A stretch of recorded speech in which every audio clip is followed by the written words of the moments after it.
Some dude with dreads gets his whole face rearranged by a single glorious punch. Our boy stands over the goon squad he just dropped, ready to start asking questions. He calls them out for shaking down the poor kid he literally just gave that money to. The main trash bag starts bowing, but our guy ain't hearing any of that fake apology. The whole crew bolts while our boy just watches, knowing he's the baddest dude here. He gives the money back to the little girl, telling her to head home already. Our guy gives her a head pat and some big bro advice. What a softie deep down. He walks off feeling pretty good about himself, leaving the alley behind. But then the kid starts screaming for him like she's about to get abducted. Our boy turns around, completely clueless about the sketchy-ass Jeep pulling up behind him. And just like that, our boy gets absolutely deleted by Truck Kun, the isekai god. Our guy Kai hits us with the ordinary college student line. Yeah, sure you are, buddy. He wakes up to some blue-haired lolly giving him the weirdest CPR I've ever seen. This girl I is just happy her master is back, like this is a normal Tuesday. Kai is rightfully trying to escape this clingy shadow girl who just introduced herself. She explains she healed him with her bodily fluids, and I think our boy just died again. Kai's trying to process getting healed by spit, being in a desert, and having a shadow loli. Shadow loli I drops the lore bomb. Welcome to the shadow world, my dude. Apparently this is the afterlife for people who died with major regrets, so basically Twitter. And in this world, your shadow becomes your ride or die companion. Things just got weird. Kai is absolutely losing it because his shadow is a lolly and not some edgy demon. Our boy tries to dip, claiming he's just gonna walk home to mommy like a lost kid. He finally looks down and realizes his actual shadow is MIA because she's standing right there. The oh shit moment finally hits him as he realizes this isn't just a bad dream. Kai gets real creepy, trying to sweet-talk the escape route info out of Shadow Loli Eye. With a single rumor to go on, he snatches her up and decides to speedrun the afterlife. He scoffs at the idea of danger, completely forgetting he just got flattened by a car. The desert immediately answers his question with some giant world-ending beetle claws. Kai is forced to eat his words as he dodges what looks like certain death. And his protector Eye is already caught, screaming her head off about scary bugs. And of course, some creepy grandpa shows up out of nowhere to monologue about stealing his shadow loli. Kai starts yelling at the old man, who's just chilling on his giant scorpion like a Bond villain. The old man drops the lore. You lose your shadow here, you get permanently deleted from existence. He keeps yapping about how eating shadows is the local version of a protein shake for power and life. Apparently, Shadow Loli Eye is a gourmet meal because she's humanoid, and this geezer is hungry. Our boy tries to hit him with a shonen justice speech, and the villain is genuinely confused by the concept. Creepy grandpa just laughs, pulling out the classic survival of the fittest excuse for being a dick. And then he immediately gets impaled mid-laugh because there's always a bigger fish. A new mummy-looking dude on a giant lizard just stole his kill and his catchphrase. This bandage freak literally says, "I'll remember that," like he's taking notes on how to be a better villain. The new bandage freak has his giant lizard swallow the whole damn situation, I included. Mummy dude starts dropping the digestion timer, basically telling Kai his loli has 3 minutes to live. Our boy Kai finally taps into his inner shonen protagonist, getting all glowy and pissed off. And the mummy freak is completely shocked, like he's never seen the main character power up before. Kai goes full rage mode, demanding his shadow loli back with a supercharged fist. He lands a hit right on the lizard's dome, screaming for his shadow loli back like a true simp. Both the mummy and the grandpa who should be dead are absolutely losing their minds at this. Our boy literally punched a kaiju into the sky, leaving a damn crater where it used to be. Mummy dude is actually laughing, impressed by the power but still talking mad shit from the sidelines. And of course the big lizard is back for round 2 because nothing is ever that easy. Mummy dude is already calling the fight over, clearly underestimating the power of friendship and rage. And creepy grandpa is back, forming a temporary alliance with Kai to take down the bandage freak. The old man goes for the kill, but mummy dude just stands there like he's waiting for a bus. Creepy grandpa gets digitally deleted from existence mid-swing, guess his subscription to life expired. Mummy dude explains the rules. Your shadow dies, you die. Now he's trying to speedrun the process for Kai. Our boy Kai is literally trying to German suplex a kaiju to stop it from digesting his loli. The bandage freak is still monologuing about how strong Kai is, but says time's up. Classic villain mistake. Kai goes Super Saiyan Blue again, screaming about saving Ai while the villain keeps running his mouth. He stomps the ground so hard the lizard starts having a seizure, finally shutting the mummy up. And a giant fucking laser beam just shoots out of the lizard's stomach. Looks like Ai is making a dramatic exit. Ai pops out of the lizard's gut, more worried about the ick factor than the fact she was almost digested. Our boy Kai is back to playing the cool big bro, comforting his shadow Loli after she almost got eaten. Ai explains her mouth laser has two settings, stun and kill, but it runs on a battery. Kai pats her on the head, promising to be her bodyguard while she recharges her ultimate move. Mummy Dude gets digitally deleted, absolutely fuming that he lost to a guy on his first day. With the coast clear, our heroes look out at the endless desert, wondering what the hell to do now. Kai throws Ai on his shoulder, declaring they're gonna find the exit to this god-forsaken afterlife. But of course, some new jacked-up villain in a cloak was watching the whole thing from a distance. This new psycho is already planning on snitching to his boss about the new genius in town. Kai is absolutely dying on this desert hike while Ai is just vibing, not even breaking a sweat. Kai's trying to ask his shadow if she's hungry, completely forgetting she's, a shadow. Our boy is having a full-on meltdown about starvation, while Ai reminds him that shadows don't need snacks. The smell of food hits his nostrils and suddenly our boy's got more energy than a toddler on pixie sticks. He immediately ditches his shadow Loli, choosing the pursuit of a potential mirage burger over common sense. Our boy is booking it towards his meal when a random purple death slash tries to cut him in half. He's forced to do a sick anime dodge, realizing this world doesn't even let you look for food in peace. Both of them are just standing there completely baffled, like, did the desert just try to shank me? Turns out that random slash was a casual attack that literally carved a canyon into the damn desert. Kai is absolutely losing his shit, complaining that all he wanted was a snack, not a fight with Zoro. And of course, the source of the attack is some giant lady in stilettos, because this world just keeps getting weirder. This new sword lady threatens to turn our boy into a kebab, and honestly, she looks like she means it.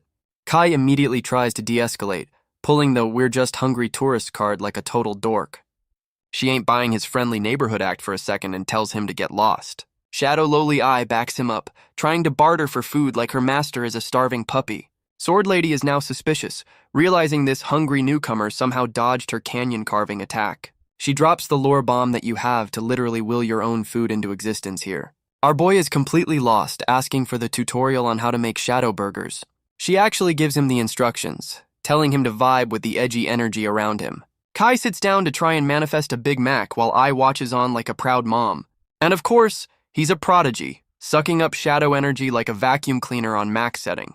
Sword Lady is absolutely floored that our boy is a natural-born shadow energy god. Kai gets a big head and decides his first act of creation will be a goddamn steak. And he actually does it, manifesting some mystery meat that has Ai absolutely losing her mind. Our boy is literally crying over his shadow food while Sword Lady rethinks her entire life. They both pass out in a food coma while Sword Lady starts thinking he's the chosen one. Sword Lady, now named Laz, does a complete 180 and invites him to her fortress. And it turns out her fortress is a giant, spiky death castle in the middle of nowhere. Our boy and his Loli are gawking like tourists while Laz gives them the welcome speech. She drops more lore about the wasteland of regrets, which sounds like my high school diary. Apparently, this is the good guy fortress for people who don't eat other people's shadows. Sword Lady Laz explains her spiky fortress is for protection, and Kai's still trying to grasp the Shadow Minecraft logic. Shadow Loli Ai asks why they need walls if they're so strong, calling out the plot holes in their defense strategy. Laz explains that not everyone is a shonen protagonist like Kai, so the plebs have to grind for power the slow way. And speak of the devil, some new dude in full plate armor just clanks into the scene like he owns the place. This new night bro is carrying a whole-ass roasted pig, and Kai's drooling like he's never seen food before. Turns out Night Bro is the lunch lady of this fortress, telling all the hungry souls to form an orderly queue for pork. Laz introduces him as Lita, the second in command, who's already offering our boy a drink like a friendly frat bro. So Sword Lady Laz explains their whole commune system, where everyone pitches in to survive this hellscape. And here comes the recruitment pitch. Laz is trying to get our boy to join her anti-shadow eating club. But our boy Kai hits her with the thanks but no thanks, still dead set on his speedrun back to Earth. Sword Lady Laz is absolutely flabbergasted, telling Kai his escape plan is a certified pipe dream. Our boy just pats his shadow Loli, basically saying, "Watch me," while Ai promises to protect her master. Laz gives up trying to recruit him, hitting him with a "good luck, you'll need it, farewell." But then she turns around like she just heard a car crash, completely baffled by something off-screen. Turns out some new purple-caped dickhead is running a protection racket on the fortress's weaker residents. The poor dude is on his knees, begging for mercy because his shadow cooking skills aren't Michelin star level. And Purple Cape Bro immediately chooses violence, pissed that his free meal isn't gourmet enough for his palate.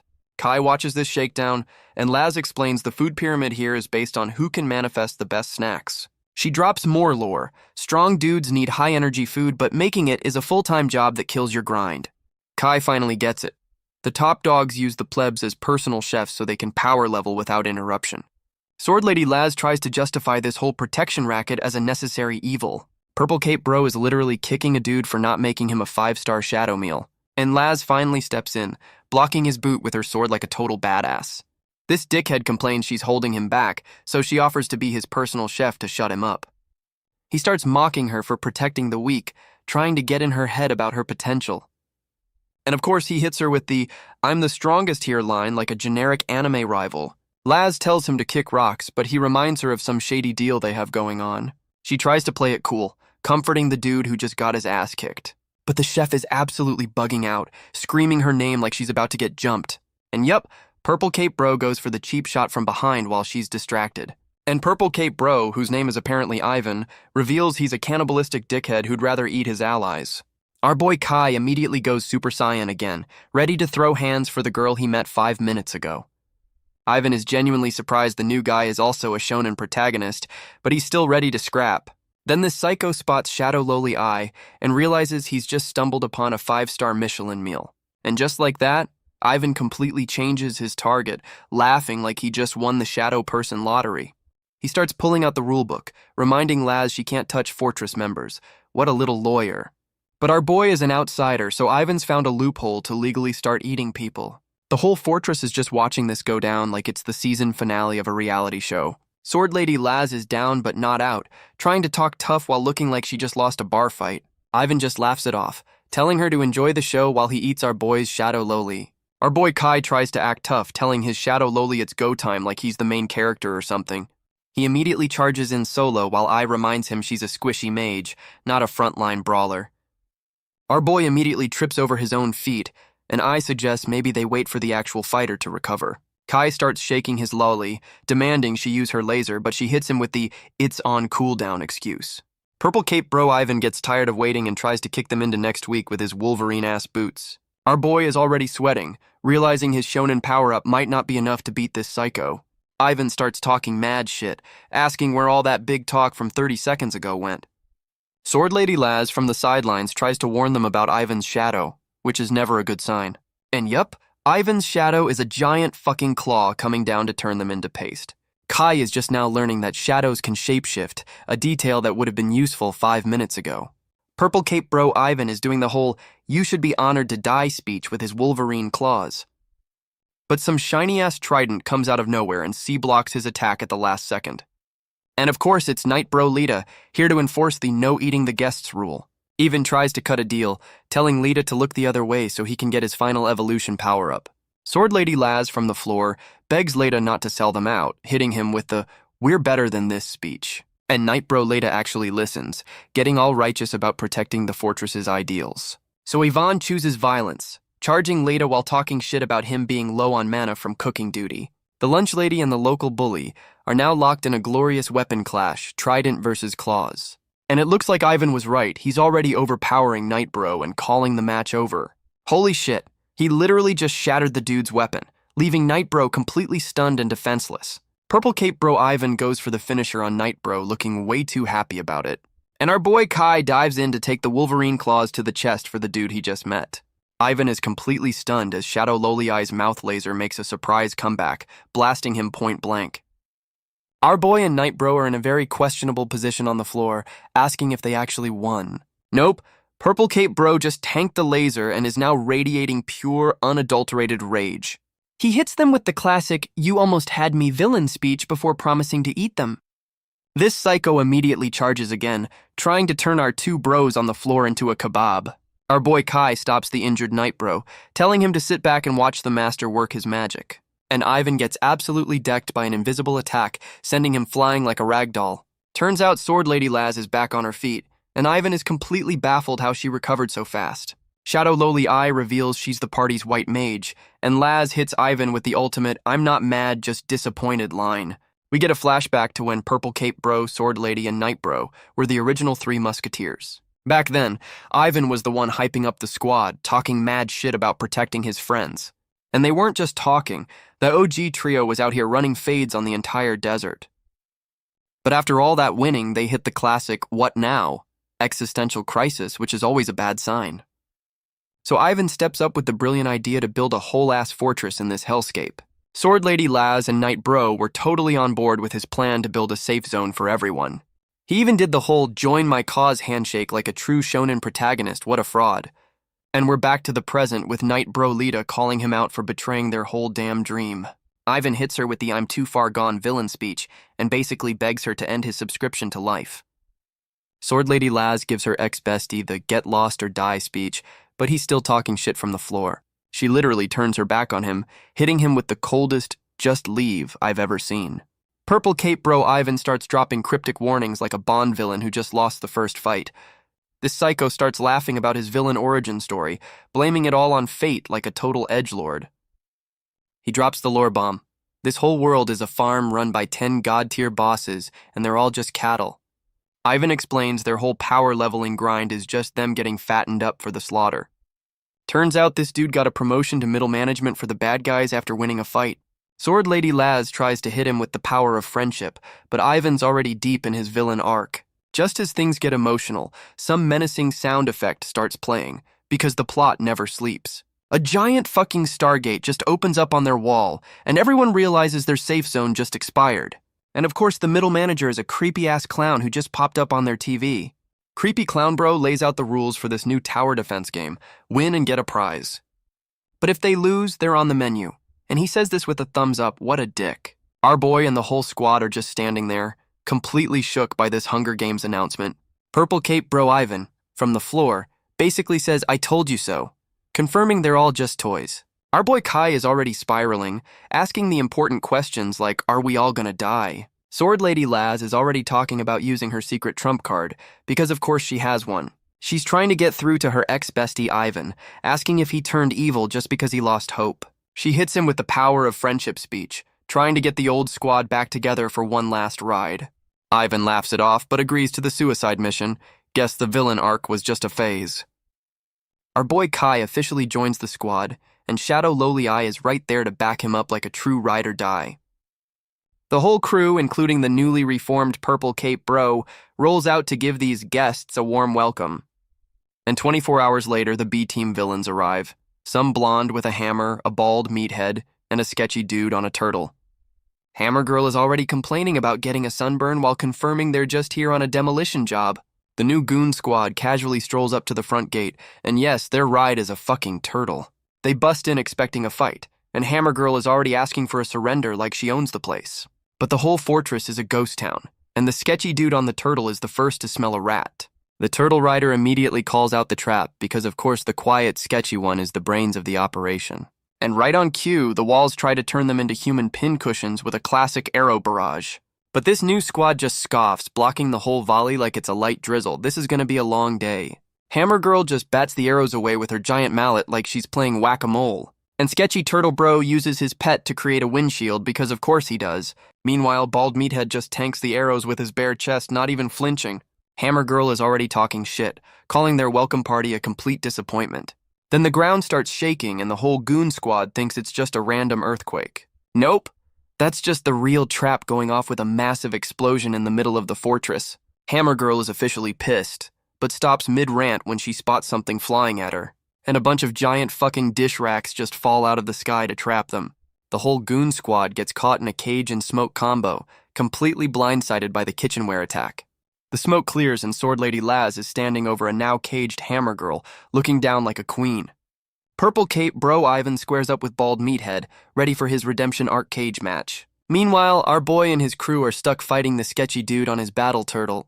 Hammer Girl is actually impressed by the trap, calling out their plan like a smug anime villain. Sword Lady Laz drops the rules. It's a 1v1 cage match to the death, Highlander style. Hammer Girl scoffs at the idea of losing while Laz hits her with that talk shit, get hit energy. Purple Cape Bro Ivan is absolutely feral, ready to go full Wolverine on this bald meathead. Shadow Lowly Eye is more concerned with how gross the turtle is than the actual fight about to happen. And Sketchy Turtle Bro is officially pissed, promising to turn them into turtle food.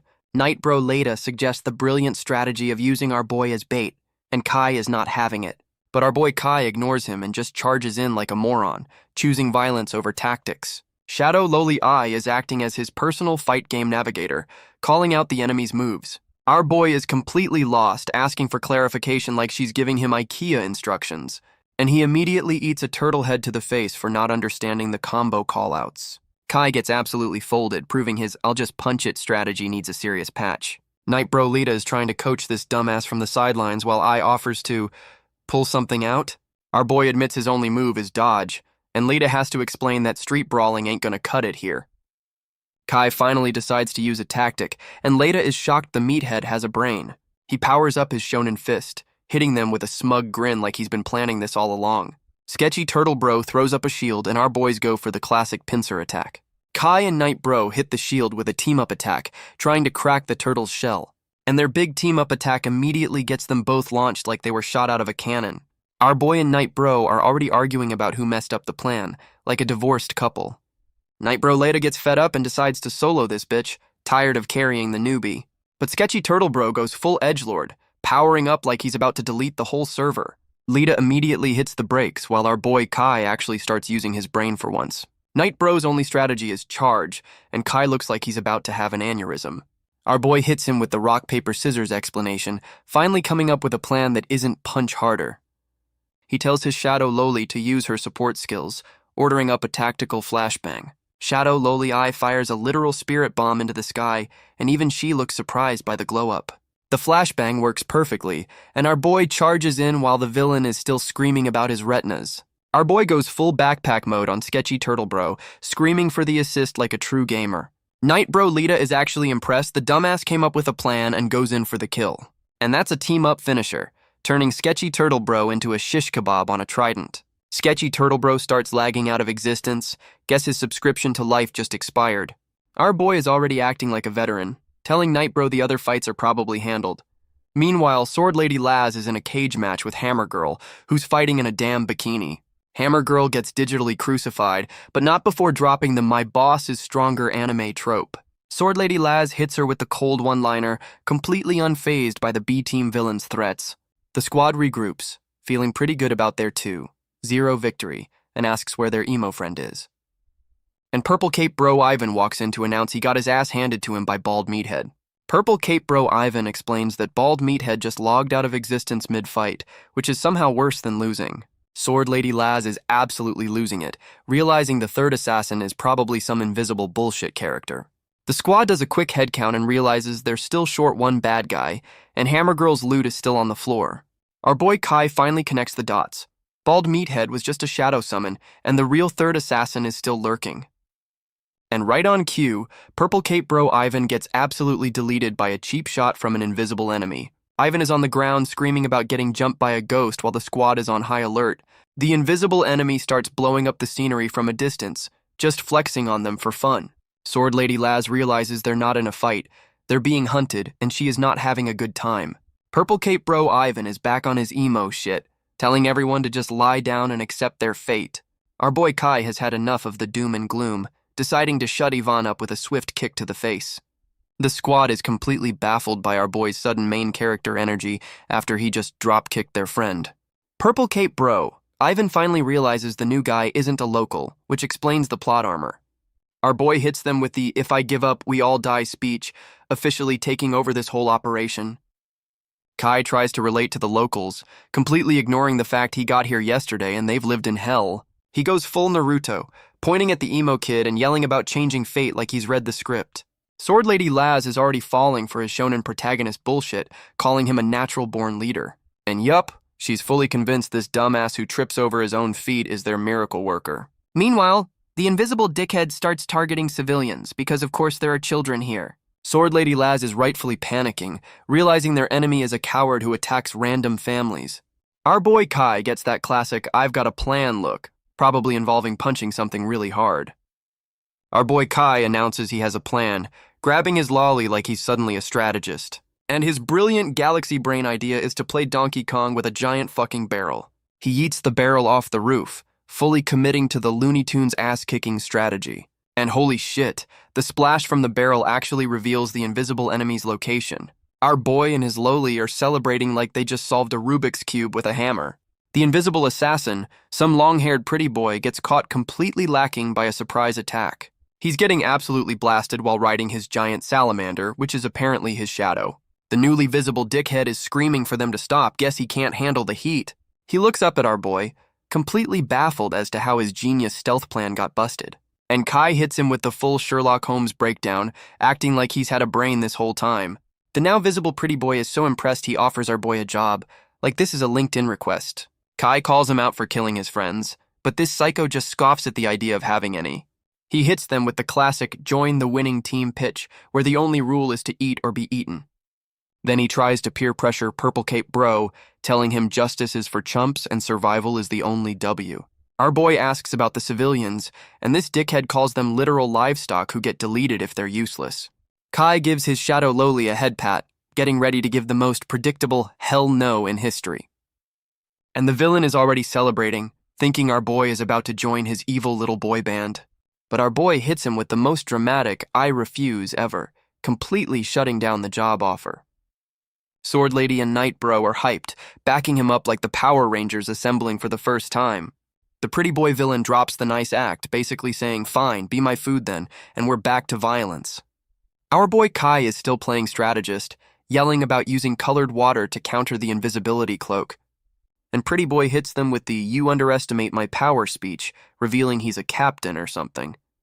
He orders his six-eyed lizard to go full kaiju mode, and this thing looks ready to level the city. The lizard immediately starts rampaging, and all the civilians are running for their lives like a Godzilla movie. Pretty boy is just chilling, ordering his pet to turn their entire safe zone into a pile of rubble. Our boy and the squad are watching their home get wrecked, completely clueless on how to stop this thing. Sword Lady Laz drops the strategy. Its belly is the weak spot, but someone needs to be the bait. And Purple Cape Bro Yvonne volunteers for the suicide mission, ready for his big redemption arc moment. Sword Lady Laz gives him the don't you dare die threat as he walks off to be kaiju bait. And she hits him with the power of friendship, calling him a comrade as he goes off to probably die. Purple Cape Bro Ivan goes full Leroy Jenkins, screaming at the kaiju that he's the main course. Pretty boy just scoffs, ordering his pet to eat the emo kid like he's a damn appetizer. Ivan is still screaming about taking them down with him, fully embracing his redemption death flag. But he pulls a fast one, yeeting his daggers at the master, not the pet, and Pretty Boy is genuinely surprised. The lizard just licks the attack away while Pretty Boy talks shit, completely missing the point of the distraction. And Sword Lady Laz pops up from behind with a smug, you thought, ready to end this man's whole career. She hits him with a glowing cross slash, screaming about how they're not just B-list characters. The attack lands, and Pretty Boy is absolutely stunned he just got marked for death by the side character. This psycho starts monologuing about his healing factor, about to eat Laz to get his health bar back. But our boy Kai steps in, yelling that the buffet is officially closed for business. Our boy and Night Bro are playing tug-of-war with the lizard's tongue to save Sword Lady, and the lizard's tongue gets sliced clean off. Guess that's one way to stop a snack break. Pretty Boy starts lagging out of existence, absolutely fuming that his 5-star meal got canceled. The whole squad is passed out in the rubble, wondering how the hell they're gonna survive round 2. Our boy starts his motivational speaker arc, asking the survivors if they're cool with being on the menu. He goes full Naruto again, telling everyone to get up because he's speedrunning this afterlife or dying trying. And so begins their epic Oregon Trail journey across the desert, now with 100% more existential dread. The whole caravan comes to a halt, probably for a bathroom break or another random ambush. And of course, some new creepy grandpa with a pet frog shows up to announce this is their final destination. One of the new red shirts is already panicking, realizing their new tour guide is actually a serial killer. And the creepy frog grandpa immediately gets betrayed by some new cloaked psycho with a six-pack. The cloaked psycho folds the old man with a single swipe, not even bothering to say sorry. The rest of the grandpa's crew tries to book it, but the new villain is just floating there menacingly. This psycho hits them with the classic, "Where do you think you're going?" line with the smuggest grin ever. And he walks away from the pile of bodies like he just took out the trash. What a complete dickhead. Meanwhile, our boy Kai is passed out on a horse, while his loli tries to wake him up for the training montage. Kai starts shaking his shadow loli, screaming about his near-death experience like a total drama queen. Sword Lady Laz and Night Bro give him a performance review. Great potential, zero skill, time for a training arc. And training is just Sword Lady trying to slice him in half while he panics for his life. Our boy is rightfully complaining about the murder training while Laz hits him with the "what doesn't kill you" speech. Shadow Lowly Eye is giving him the cheerleader routine while our boy complains she's not the one getting murdered. Sword Lady Laz is already simping for his potential, while Night Bro is rightfully questioning this whole plan. Night Bro later reminds her they can't just bet the whole fortress on some random kid who showed up yesterday. Our boy is having a full-on meltdown, complaining that this training is trying to kill him even on the toilet. He tries to make a run for it, but Night Bro's trident immediately puts a stop to that escape plan. And Night Bro Letta is standing there with a "you ain't going nowhere, bitch" look on his face. Our boy immediately starts crying, begging to be let go like he didn't just give a big hero speech. Lita grabs him by the collar, telling him to suck it up because getting hurt here is better than getting eaten out there. He hits him with the classic "get strong or die" shonen speech, finally getting through to this dumbass. And with that, the training arc is back on, because this world doesn't have time for crybabies. Night Bro Leda is officially done with the kid gloves, promising to turn our boy into a shish kebab, and he immediately yeets his trident at our boy, who's already screaming like he's seen a ghost. The trident lands way too close to the family jewels, and our boy's soul just left his body. After his near castration, our boy overhears some gossip about a whole squad just getting deleted. The locals are losing hope, admitting that even their strongest fighters can't stop the body count from rising. Turns out their little road trip has already cost them a third of their people, and morale is in the toilet. Our boy tries to play detective, realizing the numbers don't add up since he hasn't sensed any big bads. Some new sketchy grandpa pops up out of nowhere, dropping the killer is inside the house" trope. Kai immediately gets suspicious, asking the new creepy old dude if he's got some inside info. The old man dismisses him, so our boy and his lowly immediately start hyping up his non-existent resume. The sketchy old man claims he's got super hearing and overheard a whole-ass mutiny plot. Our boy is trying to process this, but the old man's story about the enemy eating 100 people sounds way too convenient. Kai finally puts two and two together, realizing the enemy just got a massive power-up by eating the traitors. But the old man immediately stops him, pulling the classic "you have no proof" card to isolate our boy. This dude is a master manipulator, telling Kai he'll cause a panic, and our boy is eating it all up. He gives our boy a solo mission to investigate, which is definitely not a trap to get him killed. And our boy agrees, thinking this will get him out of training. What an absolute dumbass. Kai and his lowly are on lookout, and he immediately spots a cloaked figure, assuming he's found the target. And of course it's a trap, as some rando grabs his ankle from under the cliff. Our boy immediately gets yeeted off the cliff, proving once again that he shouldn't be trusted with anything. Our boy is screaming for his life as he plummets, realizing the solo mission was a one-way ticket down. He gets caught mid-air by some shadow magic, completely baffled that his brilliant plan backfired spectacularly. And now he's the centerpiece of a creepy cult meeting, with the head psycho acting like he's a celebrity. Our boy finally uses his brain, asking how they knew his location, like the answer isn't painfully obvious. And of course, it's the sketchy grandpa, holding his lolly hostage and proudly admitting he's a goddamn snitch. Kai starts yelling at the old traitor, demanding to know why he's being such a complete dick. The old man hits him with the coldest line ever, basically saying, "You're not guilty, but we need a scapegoat." He explains their whole caravan is falling apart, so they're just gonna pin all the murders on the new guy. And since our boy is the outsider, he's the perfect fall guy for their internal problems. What a great plan. Kai tries to argue with logic, but the old man just says doesn't matter, because morale is more important than justice. Sketchy Grandpa explains his 5D chess move is to frame our boy to force Sword Lady into cannibalism. Our boy sarcastically calls out the Galaxy Brain plan to feed him to Sword Lady for a greater good power-up. The old traitor, Philip, gives the signal, and his cultist goon squad is ready to get their hands dirty. The cultists bring out buckets of blood, and our boy is wondering if this is some weird initiation ritual.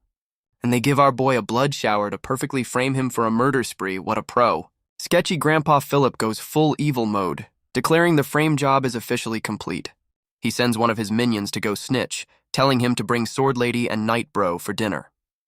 But then our boy starts glowing like a damn nuke, because he's had enough of this bullshit. Our boy goes full rage mode, breaks his chains, and promises to return the favor with extreme prejudice.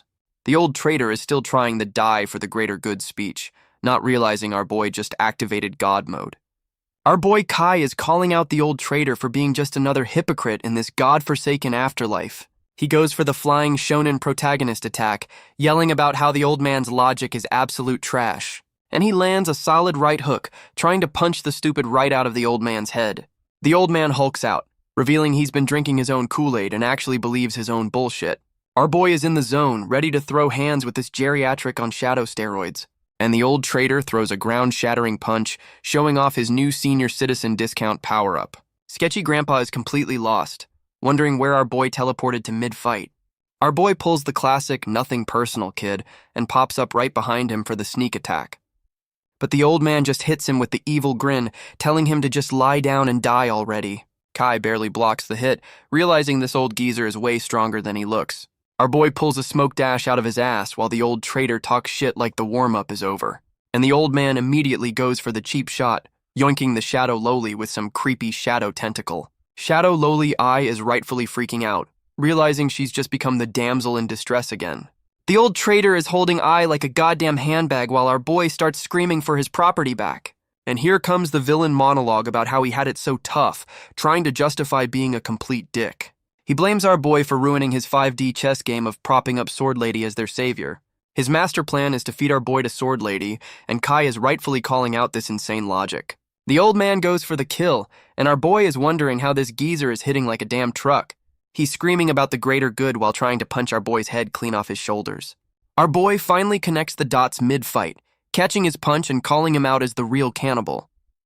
Our boy is finally using his training, twisting the old man's arm like he's opening a pickle jar. He yeets the old traitor and catches his Loli, who's just happy to be out of the creepy handbag phase. Sketchy Grandpa starts blaming his L on old age, pulling the classic back in my day excuse. His cultist goons literally offer themselves up as a snack, begging to be his next power-up. The old traitor accepts their sacrifice like a true politician, promising to take care of their families. And his followers just turn into a bunch of spiky purple gushers for him to eat. What a ride-or-die crew. Sketchy Grandpa is about to pop these Shadow Tide pods like he's at an all-you-can-eat buffet, and he immediately gets a stomach mouth and a power-up, turning into some nightmare fuel final boss. Our boy tells his Loli it's time for their secret team-up move, and she's ready to go. They hit him with a tag-team Kamehameha, while the old man just charges in like a dumbass.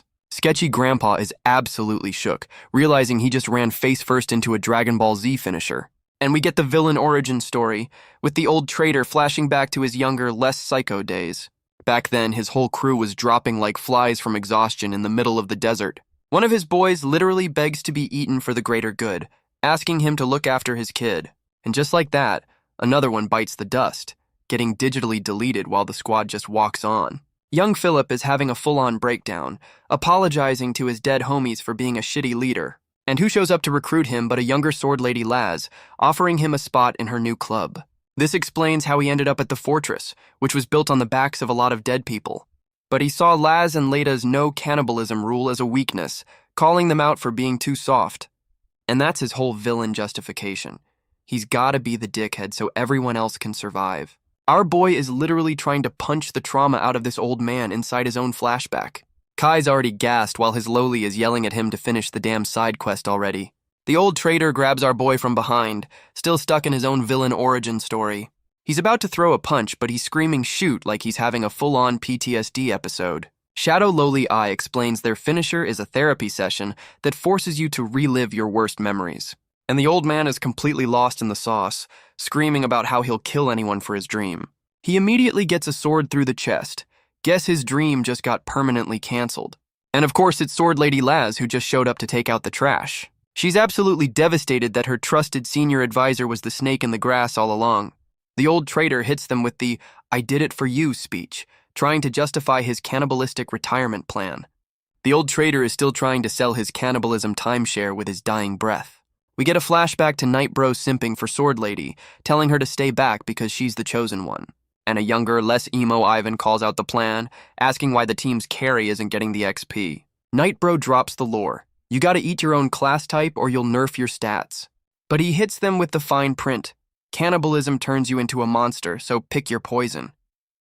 He tells Ivan he's built different and shouldn't eat people, right as their boy finally uninstalls life. And we're back to the present, where Night Bro hears the sound of the plot demanding more violence. A whole-ass monster mash just rolls up, featuring King Kong, Cerberus, and a giant nope spider.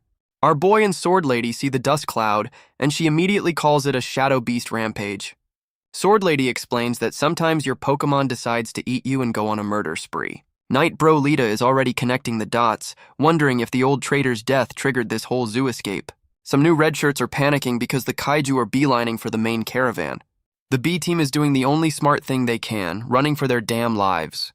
And of course, the new red-haired girl stops mid-sprint like she just remembered she left the oven on. She tells Knight Bro she's gotta go back for something, which is code for I'm about to do something stupidly heroic. She immediately ditches them, and now everyone's asking where Sword Lady is because of course the leader is MIA. Meanwhile, the three-headed hellhound is ready to play fetch with their internal organs. The Cerberus is already trying to eat a whole group of people hiding under a giant blanket. Some new bandana-wearing bro is trying to hold the line, screaming like he's in a disaster movie. And he's already doing the math, realizing they're about to get jumped by King Kong and Shelob too. The giant nope spider immediately chooses violence, trying to turn King Kong into a pincushion. Knight Bro Lita is trying to hold the line while some new shirtless pretty boy is having a panic attack in the background. Lita starts delegating, telling the red shirts to handle the hellhound while the A-team takes the other two. He immediately has to yell at shirtless bro to stop spacing out and actually join the damn fight. And shirtless bro finally activates, flexing his abs like that's his primary superpower. He charges in, yelling about hitting the weak spot like he just read the boss guide 5 minutes ago. But the spider and King Kong decide to just fight each other, starting their own kaiju cage match. The spider gets the first hit, stabbing King Kong right in the pec like a true dickhead. And King Kong goes absolutely feral, ready to turn this 8-legged freak into a purple smear on the ground. Knight Bro and Shirtless Bro decide to just watch, and I agrees that letting them kill each other is the galaxy brain move. Our boy Kai, who's suddenly shirtless and shredded, starts taunting King Kong like he's trying to start a bar fight.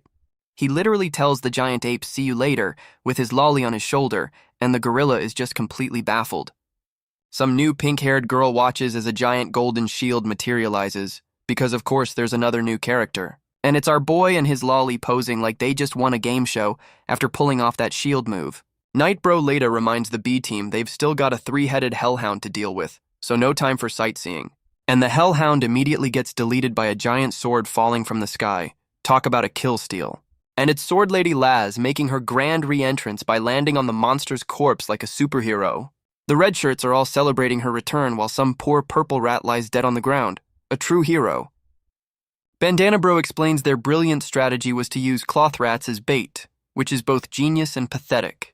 But he immediately feels bad for the rats because even in this hellscape, you gotta have a heart for the cannon fodder. Sword Lady Laz gives Bandana Bro a pep talk and he's simping so hard he can barely speak. Knight Bro is admiring Laz's leadership, while Shirtless Bro points out the next random sky event. The sky starts raining blue pixels, and Knight Bro and Shirtless Bro are gawking like it's the 4th of July. Bandana Bro is rightfully confused about the digital rain, because that's not how deserts work. The red shirts are literally crying tears of joy as the magic rain gives them a free power-up. Bandana Bro is feeling the gains while some other dude in the background goes full demon mode from the XP shower. Sword Lady Laz drops the lore. They're bathing in the liquidated remains of the kaiju they just killed. She gives a big speech, basically telling the red shirts they've officially graduated from being useless. The whole squad is now fully aboard the Sword Lady hype train, ready to die for her. Sword Lady hits them with the hero pose, promising a bright future that definitely involves more violence. And the whole squad is back on their post-apocalyptic Oregon Trail, marching towards the next certain death scenario. Sword Lady Laz is having a quiet emo moment, probably rethinking her decision to lead this band of misfits. Our boy Kai rolls up with the crew, looking like he's about to call her out on her cryptic leader bullshit. Kai hits her with the "I knew you'd be here," trying to act all deep like he's got a handle on things. And his brain is actually working, realizing her big hero speech was a front, and she's hiding some bad news. Sword Lady Laz admits he's right, but pulls the "it's a secret" card, promising it's for their own good. Kai's not having it, asking where the hell they're going since she's walking like she has dessert GPS. She finally caves and reveals their next vacation spot is Shadow Beast Gorge, which sounds like a 5-star resort. Knight Bro Lita immediately loses his cool, asking Laz if she's completely lost her damn mind. And he drops the lore. Their brilliant plan is to walk into the most dangerous place in the entire wasteland. Knight Bro Lita hits Sword Lady with the facts, reminding her that Shadow Beast Gorge is a one-way trip. Sword Lady Laz argues that the XP rain from killing those beasts is their only shot at leveling up for survival. Knight Bro is still not buying this high-risk, high-reward bullshit, basically telling her it's a suicide mission. And our boy Kai, who's been AFK this whole debate, finally decides to weigh in like he's the damn president. He asks Sword Lady for a pinky promise that she's not about to lead everyone into a meat grinder on purpose. And she hits him with the most confident "I swear" I've ever seen, which is either a good sign or a huge red flag. That's all our boy needed to hear, immediately going full hype man and rallying the troops for the death march. And just like that, our boy takes the lead, literally walking them into the valley of certain death with his loli on his shoulders.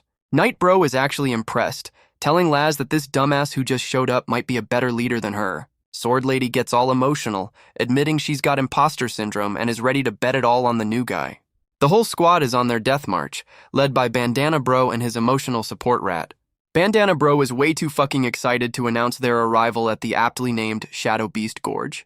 And yup, it's a giant fucking canyon of death, and they're all just standing at the entrance like tourists. Our boy Kai is already in leader mode, telling everyone to get ready for the boss rush like he's not the weakest link. The first wave of enemies is a pack of sleeping hyenas, which feels way too much like a trap. Sword Lady Laz immediately goes for the AoE attack, not even letting these dogs wake up for their morning coffee. And she just blends a whole pack of them with one flashy move, because she's the only one who's actually high level here. Laz and Night Bro realize these hyenas are fighting like silent NPCs, which is never a good sign in a video game. Our boy volunteers to scout ahead, because his brain is still on vacation and he loves walking into traps. And he immediately gets rushed by a single angry hyena, proving he can't even handle the tutorial level mobs. The hyena goes for the kill shot, looking like it hasn't eaten in a week. But our boy actually catches it midair, acting like he's been a pro this whole time. And he immediately yeets the damn thing into a wall. Guess the training arc wasn't a total waste. Kai gets all cocky, asking if that's all it's got. Like he didn't just trip over his own feet yesterday. Nope, the hyena just shakes it off like a minor inconvenience, ready for round 2. Our boy is genuinely shocked the tutorial mob has a second phase. What a complete rookie. He actually dodges this time, proving that near-death experiences are the best teachers. Then some new grandpa shows up and asks why our boy is bullying his damn dog. The red-haired girl from before shows up with Kai, and this grandpa is acting like he owns the place. And this crazy dog man declares this whole death trap is his house because of course it is. Our boy and the squad are completely baffled that this old man is just squatting in a literal death trap. The crazy old man starts yelling at them for trespassing and beating up his pet, like they're the assholes here. Our boy tries to play diplomat, apologizing for beating up his dog and just asking for directions out of this hellhole. The old man hits them with the "get lost or die" speech, dropping the bomb that he's been stuck here for 30 years. He explains this whole place is a goddamn time loop, and our boy is just now realizing they're in a video game level. Our boy asks if he's mapped the place, and the old man basically says, yeah, and the map just says, you're fucked. The old man tells them to bounce before the real monsters show up, because his pet hyena was just the welcome mat. Our boy turns to the squad for a huddle, asking for a plan now that they know they're in a death loop. Sword Lady Laz is the only one with a brain, pointing out that a place called Death Gorge is suspiciously empty. And our boy, having learned nothing, volunteers to scout ahead again, relying on his lolly's stun gun as a backup plan. Our boy's brain finally boots up, realizing the tutorial-level hyenas were acting way too professional.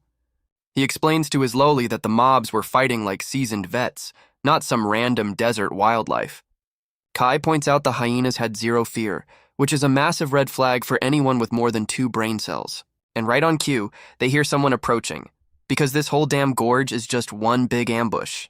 Night Bro Letta shows up way too conveniently, claiming he's already found a magical exit path. This fake Lita tries to sell his safety in numbers bullshit, but our boy is finally smelling the trap.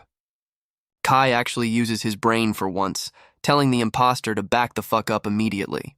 The fake Night Bro drops the friendly act and immediately chooses violence, because of course he does. And our boy just casually blocks the attack with one hand. Guess the training arc wasn't a total scam after all. The imposter is impressed our boy saw through the disguise, then pulls a Naruto and multiplies into a whole squad. Our boy is giving the full Sherlock Holmes breakdown on why their disguise was complete ass. The imposter is actually impressed he got caught, licking his weapon like a total creep. This clown gives our boy the classic join me or die offer, which never fucking works. And Kai immediately hits him with the I refuse, blocking his attack like a damn pro. Our boy is actually dodging now, making some space instead of just eating every hit. Kai's got his thinking face on, probably trying to remember what the hell he learned in training. The fake Night Bro is still talking shit, telling him to just give up and make it easy. But our boy hits him with the smug grin, telling his loli he's found the weak spot. Shadow Loli Eye starts charging up a Rasengan like she's been waiting for this moment, and she unleashes a giant fucking death frisbee in the sky, and the imposter is officially panicking. The fake Night Bro gets hit with the paralysis debuff, completely stuck in Eye's giant hula hoop. Our boy gives his Loli the victory head pat, acting like they're a seasoned pro gaming duo. And our boy spots the crazy dog grandpa from earlier, finally realizing who the real final boss is. Kai hits him with the classic, "I knew it was you," acting like he didn't just figure this shit out.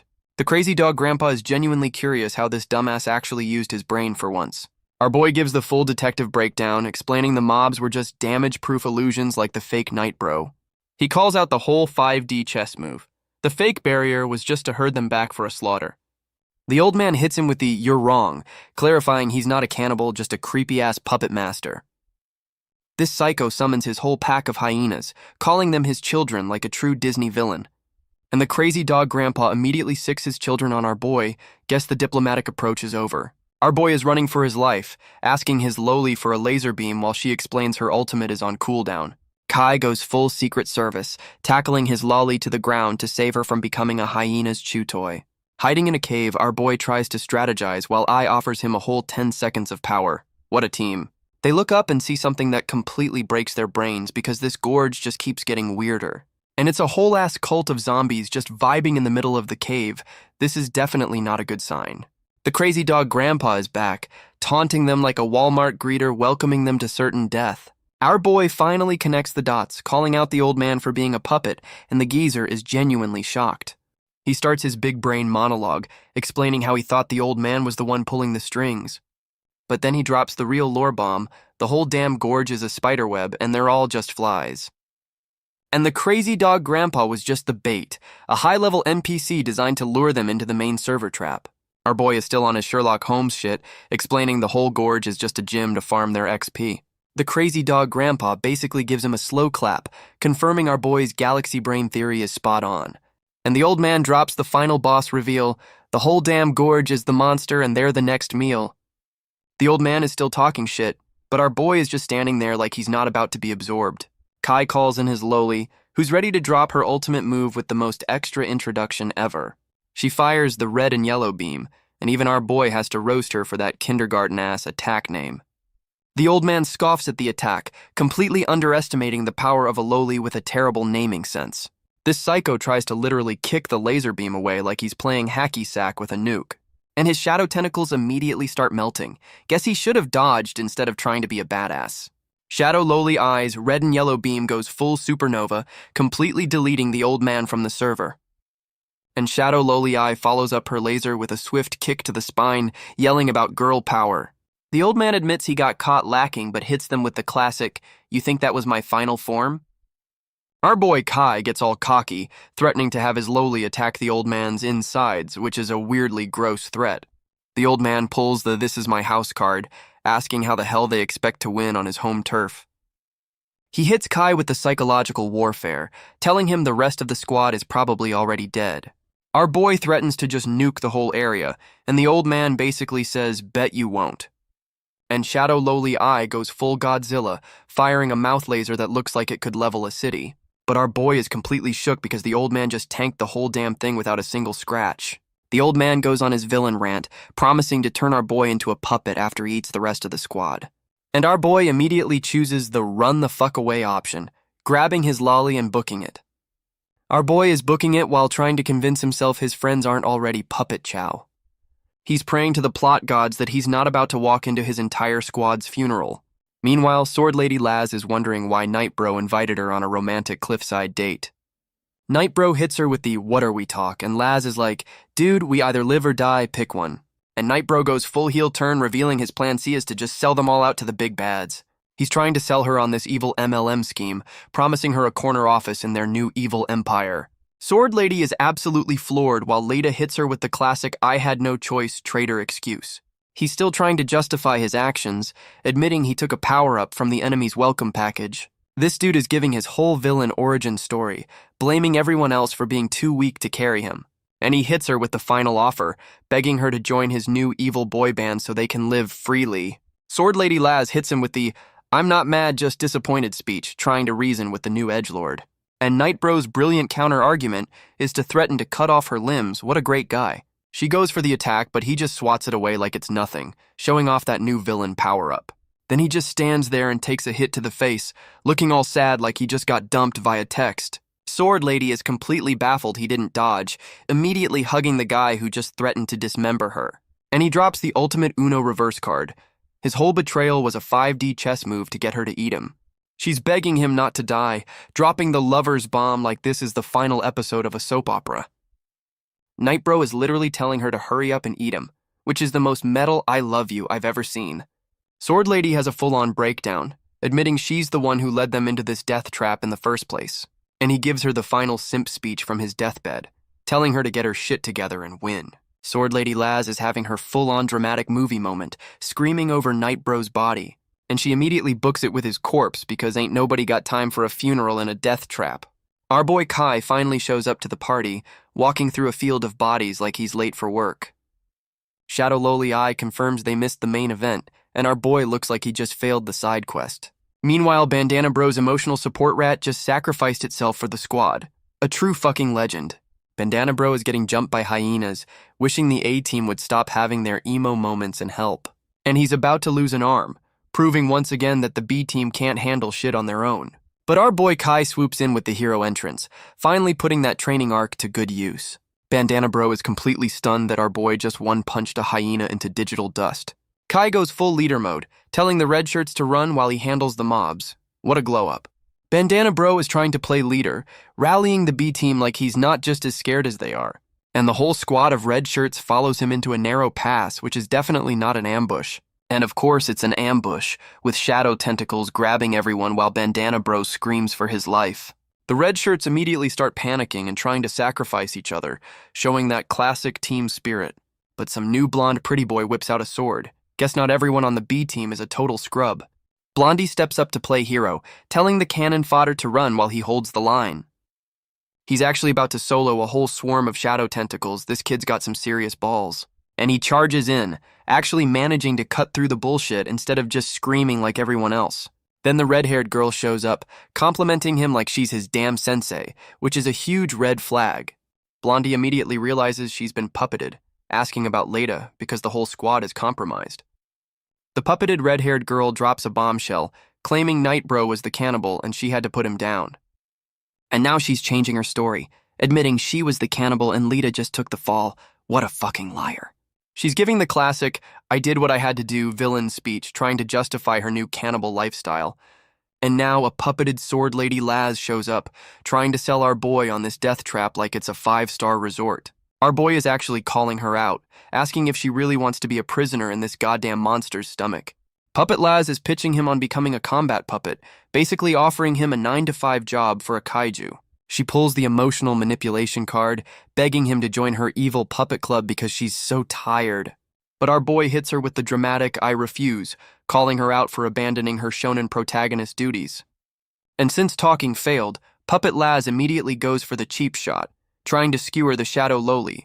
The Loli gets yoinked by a shadow tentacle while Puppet Laz talks shit about losing 2 friends in one day. Puppet Laz goes full anime finisher mode, trying to slice our boy in half like he's a damn vegetable. Our boy is just standing there, about to get deleted by his own brainwashed teammate. And the attack connects, turning the whole area into a goddamn light show of pain. Our boy is down for the count, looking like he just got his ass handed to him by his own friend. Shadow Loli Eye runs to her master's side, probably to remind him his plot armor is still active. Our boy shields his Loli, asking Puppet Laz if she's really gonna end it all here. He starts his shonen protagonist speech, admitting he's too weak but has one last galaxy brain plan. Puppet Laz is completely unfazed, telling him to stop stalling and just accept his death. His brilliant plan is to literally absorb his Loli's life force for a last-minute power-up. He asks his Loli if she's cool with being a human battery, and she gives him the full ride-or-die commitment. Our boy Kai goes full Super Saiyan, absorbing his Loli like she's a damn senzu bean. Puppet Laz is calling him out, saying his last-ditch power-up is just gonna make him go crazy. Our boy hits her with the better crazy than your puppet logic, fully committing to the insanity plea. He finishes his power-up, shooting a damn spirit bomb into the sky like he's trying to signal Batman. Puppet Laz is already calling it an L, thinking his big light show was a total dud. But then some giant blue hair dragons erupt from the ground and she's rightfully confused. One of the hair dragons immediately tries to eat her, and she's struggling to block the damn thing. The attack lands, and she's getting absolutely rocked by our boy's new hairdo-based powers. And yep, she's already looking beat to shit. Guess that power-up wasn't a bluff after all. Now all the hair dragons are beelining for some poor bastard in the distance. Guess the real fight is starting. The hair dragons are going full ballistic, and it looks like our boy's new hairdo is the main event now. Puppet Laz is so beat down she's asking, "Who are you?" like she just got jumped by a whole new character. And some new blue-haired chick shows up, and Puppet Laz is having a full system error trying to place her. Laz's eyes are screaming, "Does not compute," as she tries to figure out who just crashed her puppet party. And it's the Loli, who just hit her final evolution and is here to deliver Laz's punishment with a side of sass. Puppet Laz is completely losing her shit, asking why the hell the team mascot just turned into a full-grown woman. But it was all a projection, because our boy Kai is actually getting ripped apart by his own power-up. He's hitting her with the deathbed apology, while Shadow Loli Eye drops the "I love you" bomb at the worst possible time. But she's got one last galaxy brain idea, pulling out the secret plan B like she's been saving it. And her brilliant idea is for him to give her the power, but she might just eat him in the process. What a great plan. Kai's making his Loli his life insurance policy. What a bro move. Loli Eye's crying while Kai tells her to stop being a baby. Classic tsundere move. Loli Eye absorbs Kai's power and hits puberty in 2 seconds flat. Sword Lady Laz is shook by Loli Eye's sudden glow-up. Same. Grown-up Eye tells Laz to give up, looking like she's about to drop the hottest diss track. Laz is flexing, saying she's still got some fight left in her. Laz tells Eye to draw her weapon, ready to test her new form. Eye summons a shadow sword. Guess she's not just a pretty face anymore. They clash swords, and it looks like Eye's got the upper hand. Laz schools AI on sword fighting, proving experience trumps power-ups. Puppet Laz is actually complimenting grown-up Eye mid-fight, like she's grading her on a damn curve. Sword Lady creates some distance, probably tired of playing around with the new girl and ready to end it. Laz is shook at how fast Eye is learning, basically calling her a terrifying copycat ninja with a cheat code. She hits Eye with the classic, "You're good, but can you handle this anime challenge before the final boss move?" And she pulls out her ultimate move, complete with a flowery light show like a magical girl transformation. The whole area turns into a damn petal blender, and grown-up Eye is right in the middle of it. Eye realizes the pretty flowers are just a smokescreen, and she's completely blind in this pink tornado. She spots a silhouette in the storm, trying to guess where the hell the real attack is coming from. Eye takes a wild swing at the shadow, basically just praying to the plot gods she hit something important. And she fucking lands it, but Laz just takes the hit, asking why she didn't dodge like this was the plan all along. Laz reveals her flower power was just a giant "do not disturb" sign to hide them from the real boss. She hands over the plot device box, the official "oh shit" button for when things get even worse. Sword Lady Laz uninstalls herself from the game to go meet Night Bro in the Afterlife lobby. Grown-up Eye finally gets it, realizing the whole fight was just Laz's suicide by proxy training session. Our boy Kai finally wakes up from his power nap and runs over to his newly upgraded Loli. And she immediately puts him in his place, reminding him the Loli privileges have officially been revoked. Our boy is having a full-on meltdown because his pocket-sized cheerleader hit puberty and got an attitude. She's already setting new boundaries, and our boy is just now realizing he can't treat her like a pet anymore. Kai's already complaining about the cleanup, bitching that Laz's surrender still ended in a mess, and they look up to see the final boss is a giant fucking clown puppet, because of course it is. The giant clown puppet tries to gaslight them, asking why they won't be his friend while literally holding the strings. Our boy hits him with the hard no, immediately calling on his newly upgraded Loli to handle this creep. The clown sicks one of his hyena puppets on our boy, probably to see if he's still a total scrub. And our boy just folds the damn thing with one punch. Guess he kept some of that power up for himself. But it was a distraction, and now his evolved Loli is getting jumped by the clown's creepy cloaked fan club. One of the creeps gets way too close for comfort, and grown-up Eye is not having any of this dude's bad breath. She immediately hits them with the spin cycle, calling them out for being a bunch of disgusting weirdos. The clown psycho is still on his "let's be friends" bullshit, which is the biggest red flag in this entire hellscape. He pulls out his trump card, the puppeted B team, including Bandana Bro, to do his dirty work. And Puppet Bandana Bro starts pitching this death trap like it's a timeshare, trying to get our boy to join the cult. Our boy hits Puppet Bandana Bro with the "I'm saving you whether you like it or not" hero speech. The clown psycho is having a full-on villain breakdown, wondering why they won't just join his puppet MLM scheme. Kai calls in his newly upgraded Loli, and she's already charging in like a damn freight train. Grown-up Ai goes for the aerial attack, about to slice and dice Puppet Bandana Bro's strings. And our boy Kai catches Bandana Bro mid-fall, proving he's got the hero catch down pat. The clown psycho is still talking shit, bragging about his unlimited supply of puppet strings like a true loser.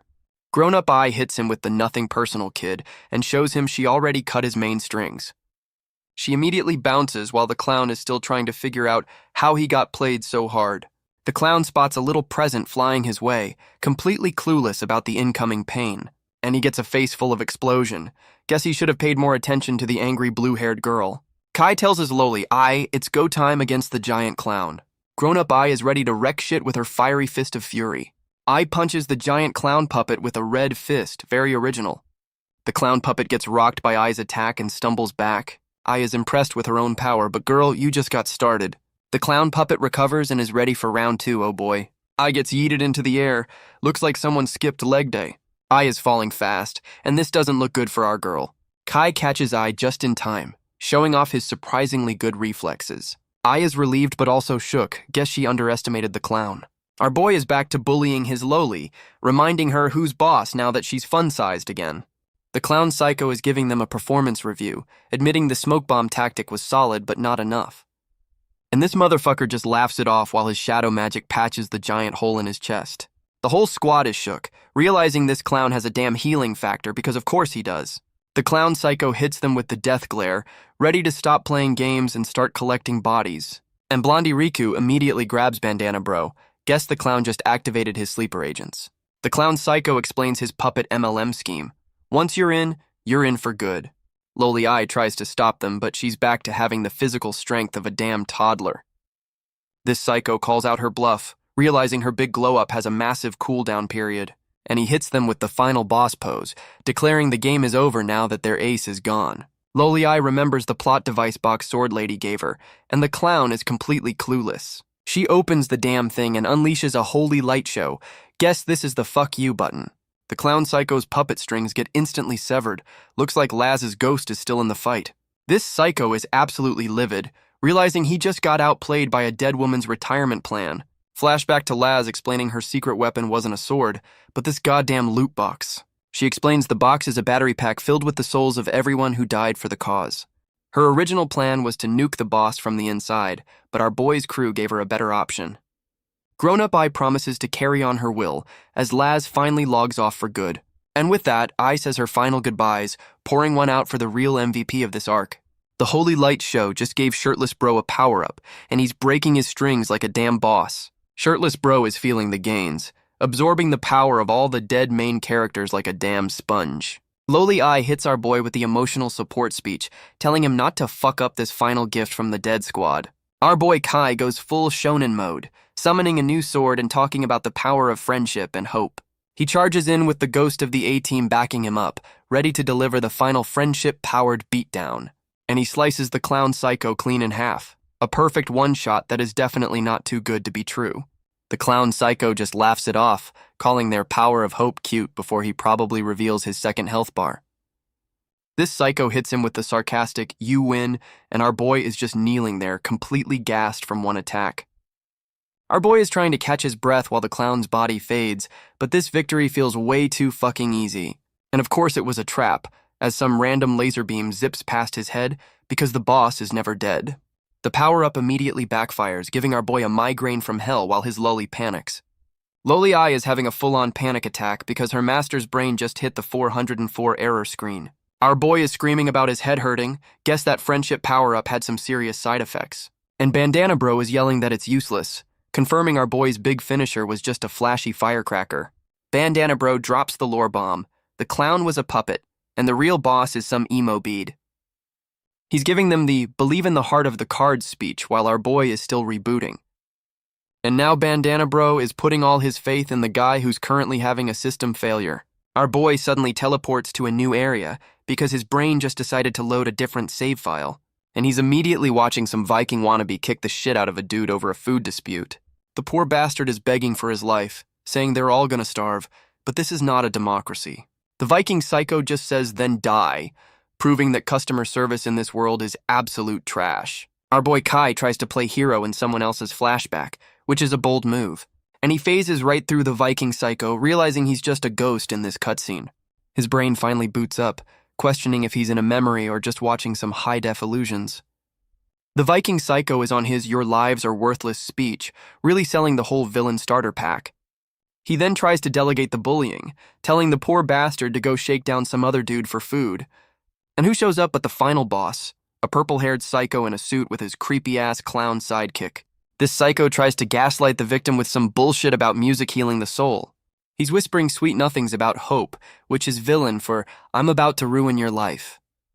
The Viking psycho is getting pissed, demanding they stop the therapy session and hand over the damn food. And just like that, our boy gets teleported again, this time to a cave, because this boss loves changing the map. The Viking psycho is standing over a pile of bodies, asking why these weaklings even tried to fight him. He's trying to recruit the purple-haired psycho, asking why he'd side with a bunch of damn losers. The purple-haired psycho gives his "for the people" speech while clutching his creepy-ass clown doll. The Viking psycho is done talking and immediately chooses violence, charging in for the kill. This psycho starts crying blood and apologizing to his clown doll, which is a whole new level of weird. And the purple-haired psycho goes full Dr. Octopus, sprouting a bunch of creepy red tentacles.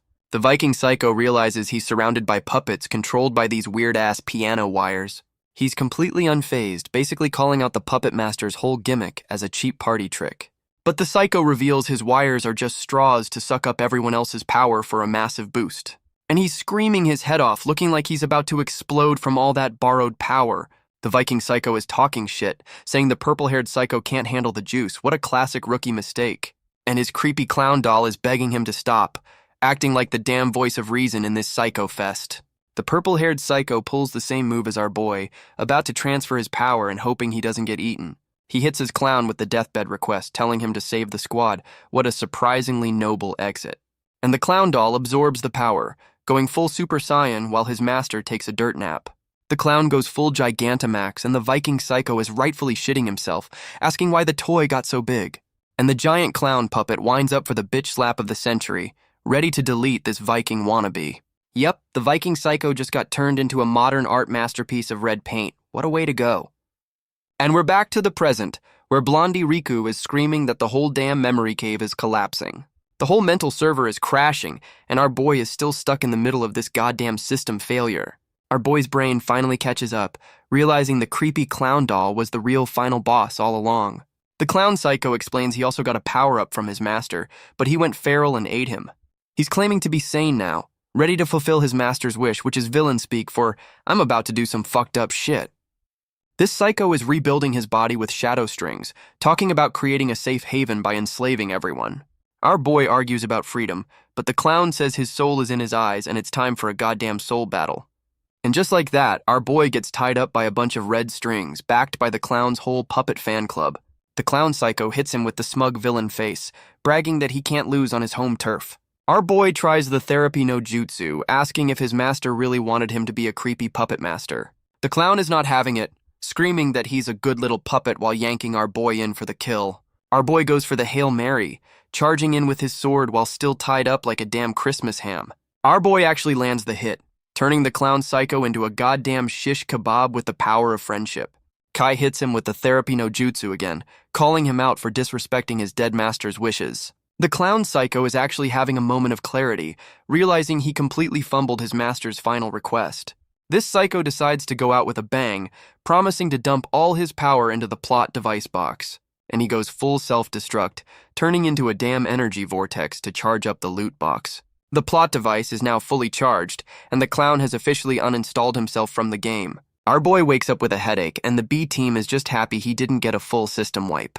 And our boy immediately reverts to a child and starts harassing his loli, because of course he does. Bandana Bro reminds everyone that the whole damn level is collapsing, so no time for HR complaints. Our boy is back to normal and in full leader mode, ready to walk them out of this collapsing death trap. 10 days later, and we're already at a funeral for some new red shirt knights in the middle of nowhere. One of the knights reports a whole-ass army is approaching, and they're ready to throw down. The new blue knight general looks ready to turn someone into a shish kebab, no questions asked. And it's our boy and his crew, looking like they just crawled out of a dumpster after a 10-day bender. Our boy admits his big power-up has officially expired, and now he's running on fumes and anxiety. And the B team immediately gets caught in a net, because of course they're the first ones to walk into a trap. The red shirts are screaming for their lives, proving once again they have a single job: get captured. Our boy Kai jumps in to save the cannon fodder, asking why these new knights are being such dickheads. The Blue Knight General hits them with the trespassers will be shot policy. Guess this isn't a tourist spot. But our boy and his loli are already planning their vacation, completely ignoring the death threats for food. Our boy immediately reverts to a child, shaking the knight and demanding to know where the damn snack bar is. The Blue Knight General is not amused and immediately chooses violence, trying to skewer our boy and his loli. Our boy dodges like a pro, asking why the hell they're trying to kill him when they just met. And the Blue Knight General drops the lore. They're getting jumped for being from the wrong side of the tracks. Our boy tries to play diplomat, insisting they're not here to throw hands, just to find a place to crash. The knight hits him with the "it's not you, it's me. No wait, it's definitely you" speech about being different. This dude gives his whole xenophobic TED talk, calling them invaders and saying murder is just their welcome wagon. Our boy is still trying to talk his way out of it, promising they'll be the quietest refugees ever. The Blue Knight General doubles down, saying their very existence is a threat, and our boy is just standing there. Our boy tries to hit him with a logic bomb, pointing out they all have shadows, like that's gonna stop a murder. The Blue Knight General drops the lore, explaining their whole racist system is based on who has shadow pets. He's basically accusing our boy's crew of being energy vampires who are ruining the local economy. And now he's calling them out for being cannibals who eat locals for XP, which is not entirely wrong. This dude is salty as hell that our boy's crew has a cheat code for leveling up while he's been grinding. He gives a whole history lesson on how they won a war and banished the last batch of regretful ones. The Blue Knight General hits them with the get lost or die ultimatum because diplomacy is for nerds. But the B team is rolling deep now, and Blondie Riku looks like he's ready to start some serious shit. The knight immediately assumes their silence is them plotting because he's got zero chill and maximum prejudice. And he immediately orders the attack because talking is boring and violence is the only real answer here. Some new grandpa from the B team steps up yelling that they're not the bad guys, you prejudiced assholes. The B team grandpa goes full revolutionary, giving the live free or die speech to a wall of armored dickheads. But our boy Kai steps in, literally putting his foot down on the old man's suicide charge. The old man is having a full-on meltdown, saying he'd rather die fighting than wait for another L. Kai hits them with the give me 1 hour negotiation tactic, trying to stop his own team from starting a war. And Bandana Bro is simping over our boy's new leader Aura, finally seeing what Laz saw in this dumbass. Our boy floats up to the Blue Knight General, asking if he's really trying to start a war all by himself. He hits the knight with a logic bomb, calling out his racist bullshit for being narrow-minded and stupid. One of the knight's red shirts gets his feelings hurt and immediately asks permission to choose violence. The Blue Knight General actually tells his boy to shut up, giving our boy the floor to make his point. And Kai drops the ultimate shonen challenge, a 1v1 duel to prove they're not the bad guys. Our boy lays down the terms: if he wins, they get to squat here. If he loses, they'll bounce. The Blue Knight General is laughing his ass off, calling them delusional for wanting to live with haters. Kai hits him with the Galaxy Brain Take, offering to be his ally against whatever's got him so stressed. The Blue Knight General is like, bet, telling our boy to prove he's not just talking shit. And this dude immediately starts charging up a goddamn lightning spear. Talk about 0 to 100. Our boy realizes he can't just stand there and watch the damn power-up cutscene. He's gotta move. He rushes in to interrupt the attack, and the knight is genuinely shocked he didn't just wait to die. Kai's got his game face on, ready to throw hands before that spear gets fully charged. Our boy is throwing a whole combo, but the knight is dodging everything like he's in the damn Matrix. And this motherfucker's eyes are closed. He's literally fighting blind and still making our boy look like a scrub. The Blue Knight General tries to palm strike our boy, giving him the "it was nice knowing you" speech. And our boy just eats the hit. Guess that whole dodge like a pro thing was a one-time deal. He gets absolutely yeeted across the desert, proving he's still a damn scrub without his power-up. Loli Eye is panicking, probably realizing her master's plot armor just went on cooldown. Our boy tries to play it cool for his Loli, but that little bit of blood says he's definitely not fine. And he immediately starts talking shit, calling the knight's ultimate move weak. What a fucking idiot. The knight is pissed, saying that was just the appetizer and now it's time for the main course. This dude starts charging up a whole-ass tsunami in the middle of the desert because why not? Our boy is finally realizing he might have talked shit a little too soon. What a surprise. And the Knight's fan club starts giving the full play-by-play on his ultimate move like we're at a wrestling match. The Blue Knight General hits him with the, "I respect you, so I'm gonna nuke you" logic. And our boy is about to get absolutely washed by this dude's personal portable ocean. Kai's brain is actually working, realizing if he dodges, the entire B team gets turned into red paste. The Knight hits him with the trolley problem, asking if he'll die a hero or live a coward. Our boy summons a purple frisbee and calls it a shield. What a fucking optimist. The shield immediately shatters, but the Knight is impressed he took the L for his team. The Knight takes off his helmet to reveal he's a pretty boy, then asks for more proof. And right on cue, some new problem just crash-landed in the desert to start shit. The Knight explains the final exam is to fight more regretful ones, basically Kai's people. And the final test is to murder his own kind to prove he's a good little refugee. What a psycho.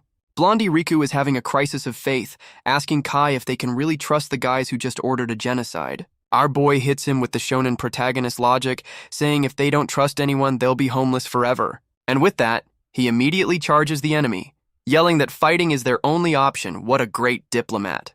Kai opens with a massive ground pound, not even giving his own people a chance to say hello.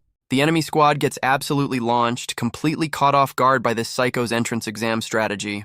Bandana Bro is out here whipping people with his dead rat's tail, which is both metal and deeply concerning. The whole B team is actually holding their own, proving that surviving a death gorge is a great team-building exercise. Our boy grabs some random dude, bragging that his leadership is why they're not complete scrubs anymore. The Blue Knight's fan club is completely stunned, wondering what the hell is happening.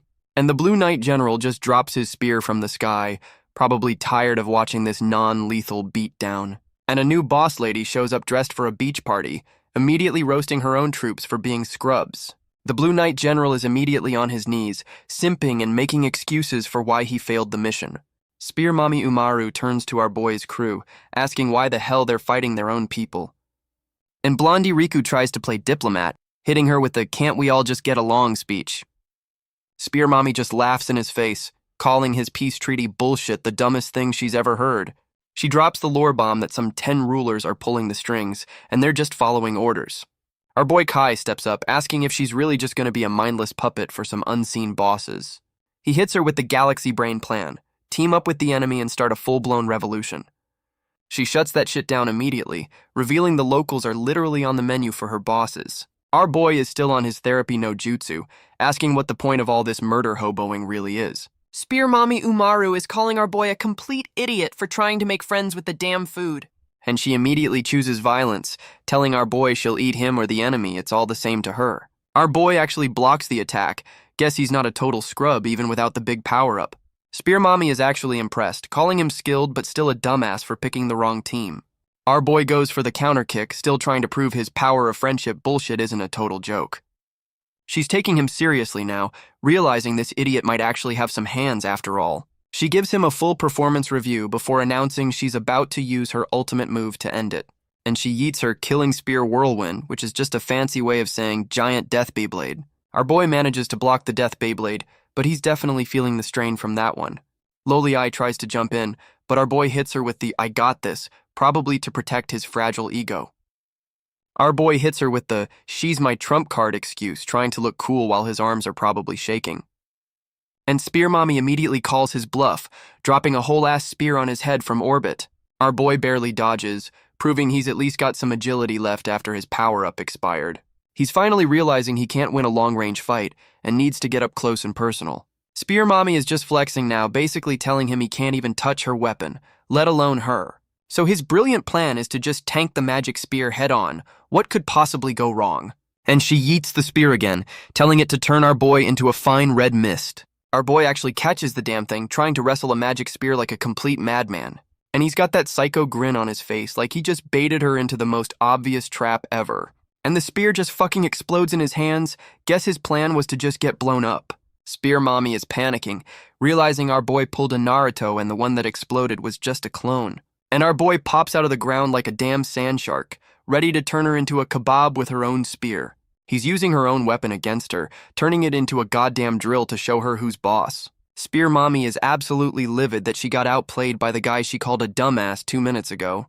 She hits him with the classic "you think that was my final form" speech, ready to pull out her real ultimate. She's dodging his attack, trying to make some space to power up her next big move. She's still talking shit while doing some fancy footwork, but our boy is not letting her get away that easy. Our boy is just watching her, waiting for an opening while she kicks up sand like a damn ballerina. And she's got that "I'm about to end this man's whole career" look. Guess the real fight starts now. She throws a punch that shatters his illusion, proving she's not just a one-trick spear pony. Spear Mommy is completely shook that our boy pulled the classic teleports behind you anime move. Our boy announces his ultimate move, Shadow Fist, which sounds like he named it in middle school. He goes full Falcon Punch, dive-bombing her like he's trying to break the sound barrier, and he lands a solid gut punch, folding her like a damn lawn chair with that one. She's actually impressed he used his brain, recapping his whole strategy while trying not to puke. And now she's hitting him with the "kill me" offer, which is the weirdest post-fight pickup line ever. Our boy hits her with the shonen protagonist special, saying murder is bad for business. He's trying to recruit her for his new cross-faction guild, pitching her on joining the guys who just tried to kill them. Kai's on his "I'll be the first" speech, acting like he's about to invent world peace all by himself.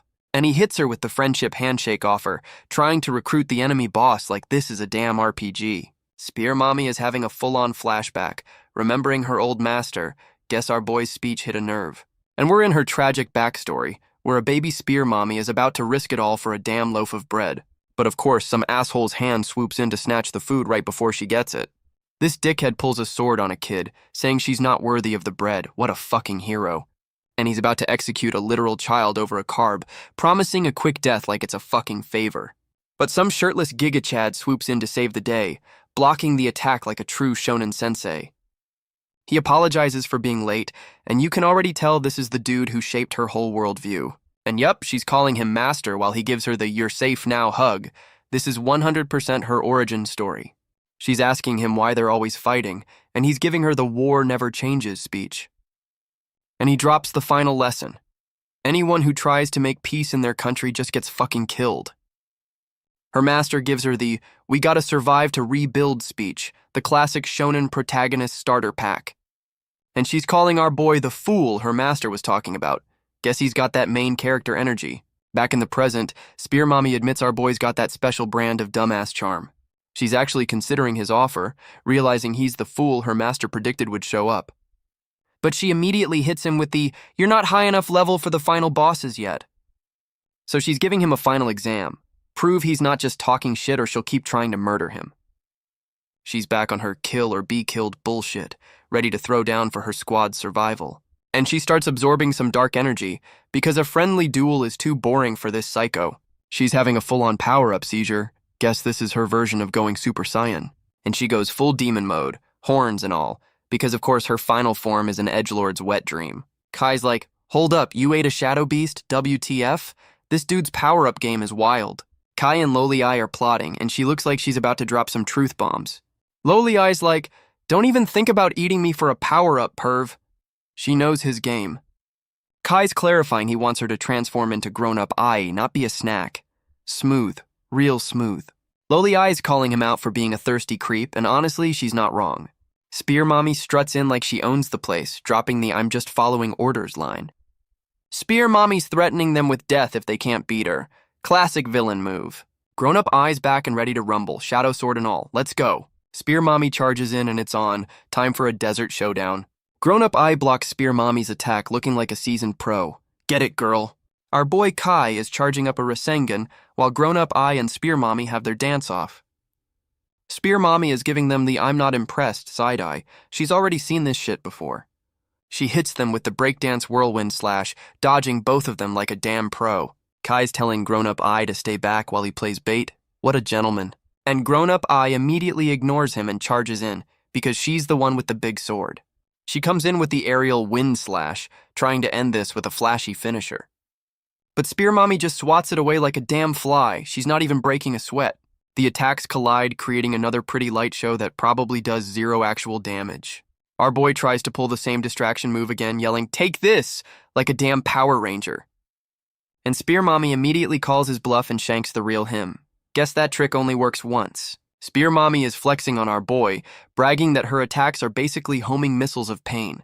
Our boy hits her with the 5D chess move, revealing the clone was actually him and he just tanked the hit.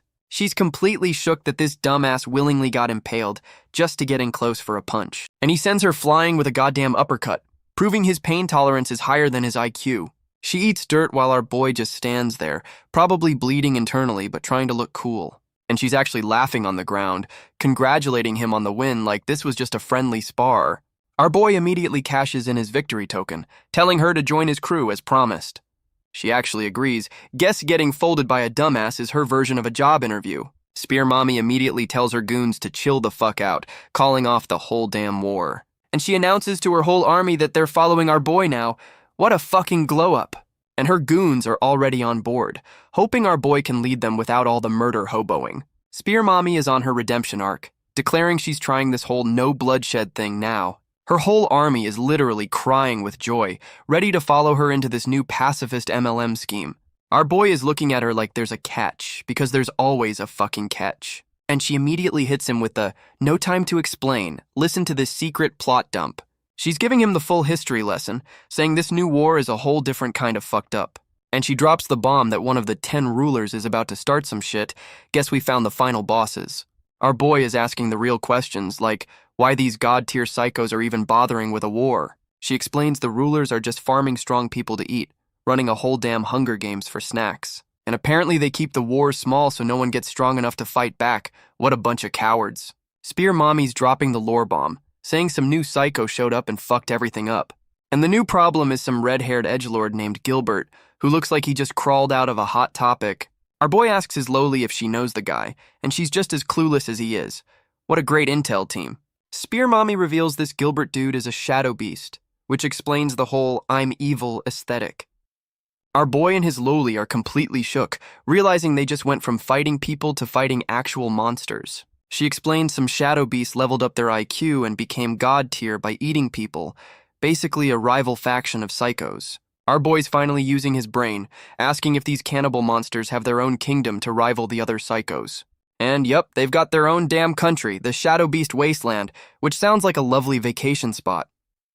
Apparently the OG Shadow Beasts were just trying to nap forever, minding their own damn business. But of course, this Gilbert psycho had to wake up and choose violence, rolling up to the ruler's crib to start shit. Spear Mommy explains this Gilbert psycho just walked into the ruler's crib and left them speechless. Our boy is trying to process this new lore dump about some mystery pill. She reveals her demon form came from a steroid pill that fuses you with a shadow beast. And of course, the fine print on that power-up is a guaranteed death sentence. Our boy actually uses his brain, asking why they'd waste good food with a suicide pill. She's like, beats me. But everyone else who took it is dead, so good luck. She hits him with the vague, a big crisis is coming warning, because of course she does. And she drops the deadline. They've got 3 months before the next big invasion. She's basically saying if she dies, they're sending in the manager next time and he's a dick. And she fades out, putting all her hope in our boy to find the no-kill route. Our boy Kai is feeling himself, saying 3 months is plenty of time to prep for the apocalypse. Kai and his lowly are walking into the Knight's camp like they own the place, ready to start their new alliance. Our boy is giving the Blue Knight General the you better not be a liar stare, making sure the deal is still on. And the Blue Knight General officially welcomes him to the team. Guess he's a man of his word after all. 3 months later, and they've built a whole-ass castle in the desert. Talk about a glow-up. And here come the new villains, a whiny Skull Kid and some shirtless dude with octopus tentacles. Skull Kid is pointing out the new fortress, wondering where the hell this thing came from. Tentacle Bro is getting all excited, thinking this new castle is an invitation to throw hands. And Tentacle Bro immediately charges in, ready to find out who's dumb enough to challenge the 10 rulers. But the place is a ghost town, and Skull Kid is already calling our boy's crew a bunch of idiots. Tentacle Bro is already monologuing, calling our boy's crew dumbasses for not understanding the local physics. And of course, the welcome mat is a bunch of goddamn floor spikes, classic. They're just standing on the spikes, completely unimpressed, while Skull Kid gives a sarcastic, oh no scary. Tentacle Bro is giving a whole lecture on power scaling while walking through the trap like it's a damn museum.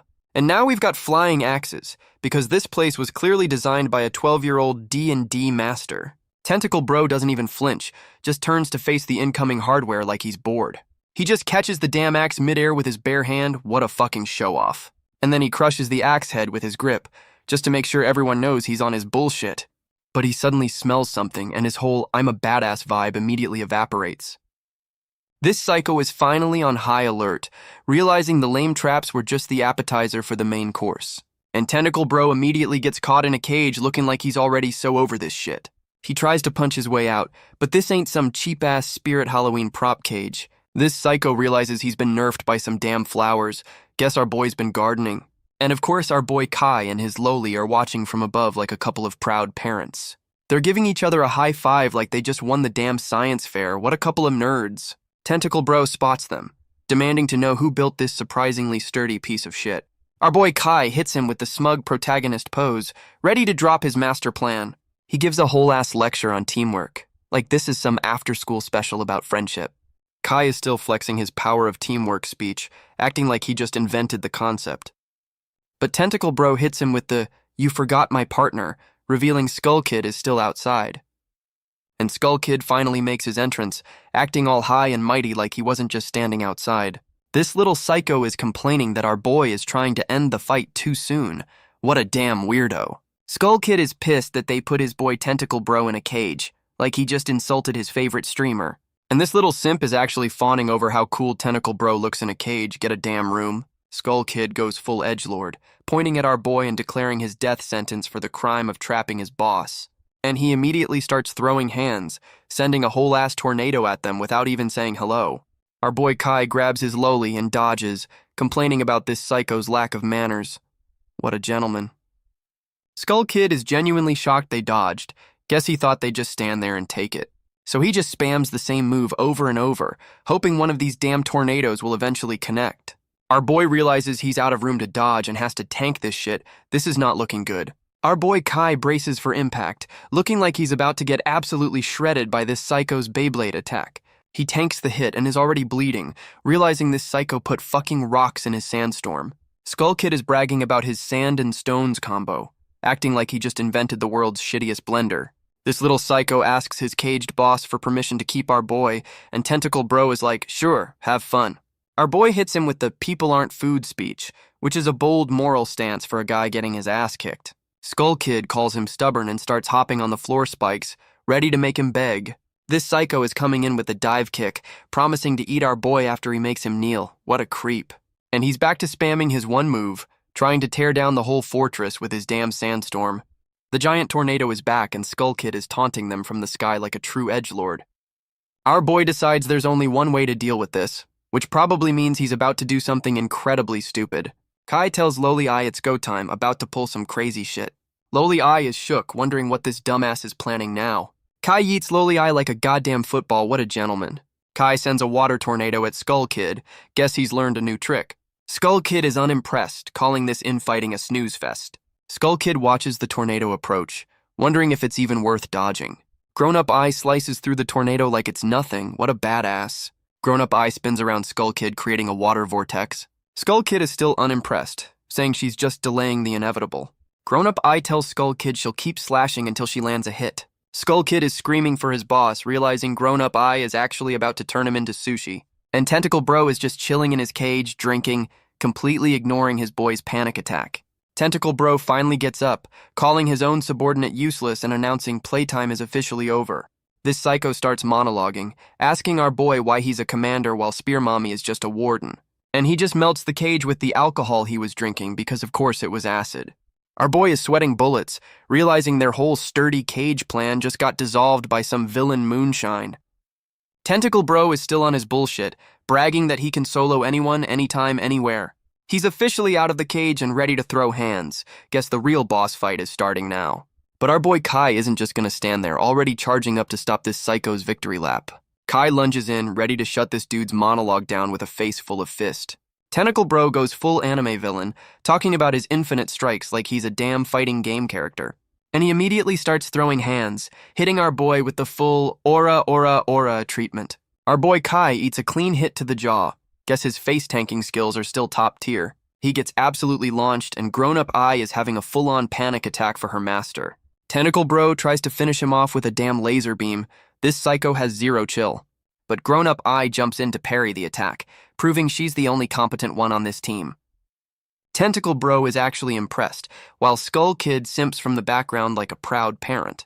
She's dodging his laser spam like she's playing Tuhu on lunatic mode. What a pro. Grown-up Ai goes for the counter slash, trying to put this psycho in his place. And she's completely shook that her sword didn't even scratch his attack. Guess this dude's got plot armor. Grown-up Ai gets blown back by the attack, but at least she's still in one piece. Our boy is just happy his waifu is safe, completely ignoring the fact he just got his ass handed to him. And she immediately grabs him by the collar, calling him a pervert while telling him to get his head in the game. They barely dodge another laser beam, proving this psycho's only move is spamming the attack button. The whole squad is just staring them down, probably wondering why these psychos are so damn extra. And Tentacle Bro just calls it a day, saying he's bored and will be back later. What a fucking diva. He and his little simp just walk off, leaving our boy's crew completely confused about what just happened. Our boy and grown-up Ai are completely gassed, realizing they just survived by the skin of their teeth. Kai's having a full-on existential crisis, wondering if they're even strong enough to fight these new bosses. And we see Tentacle Bro reporting to some new final boss, confirming he's just another middle manager. The new final boss is some pretty boy general, and he's already got that "I'm better than you" smirk down.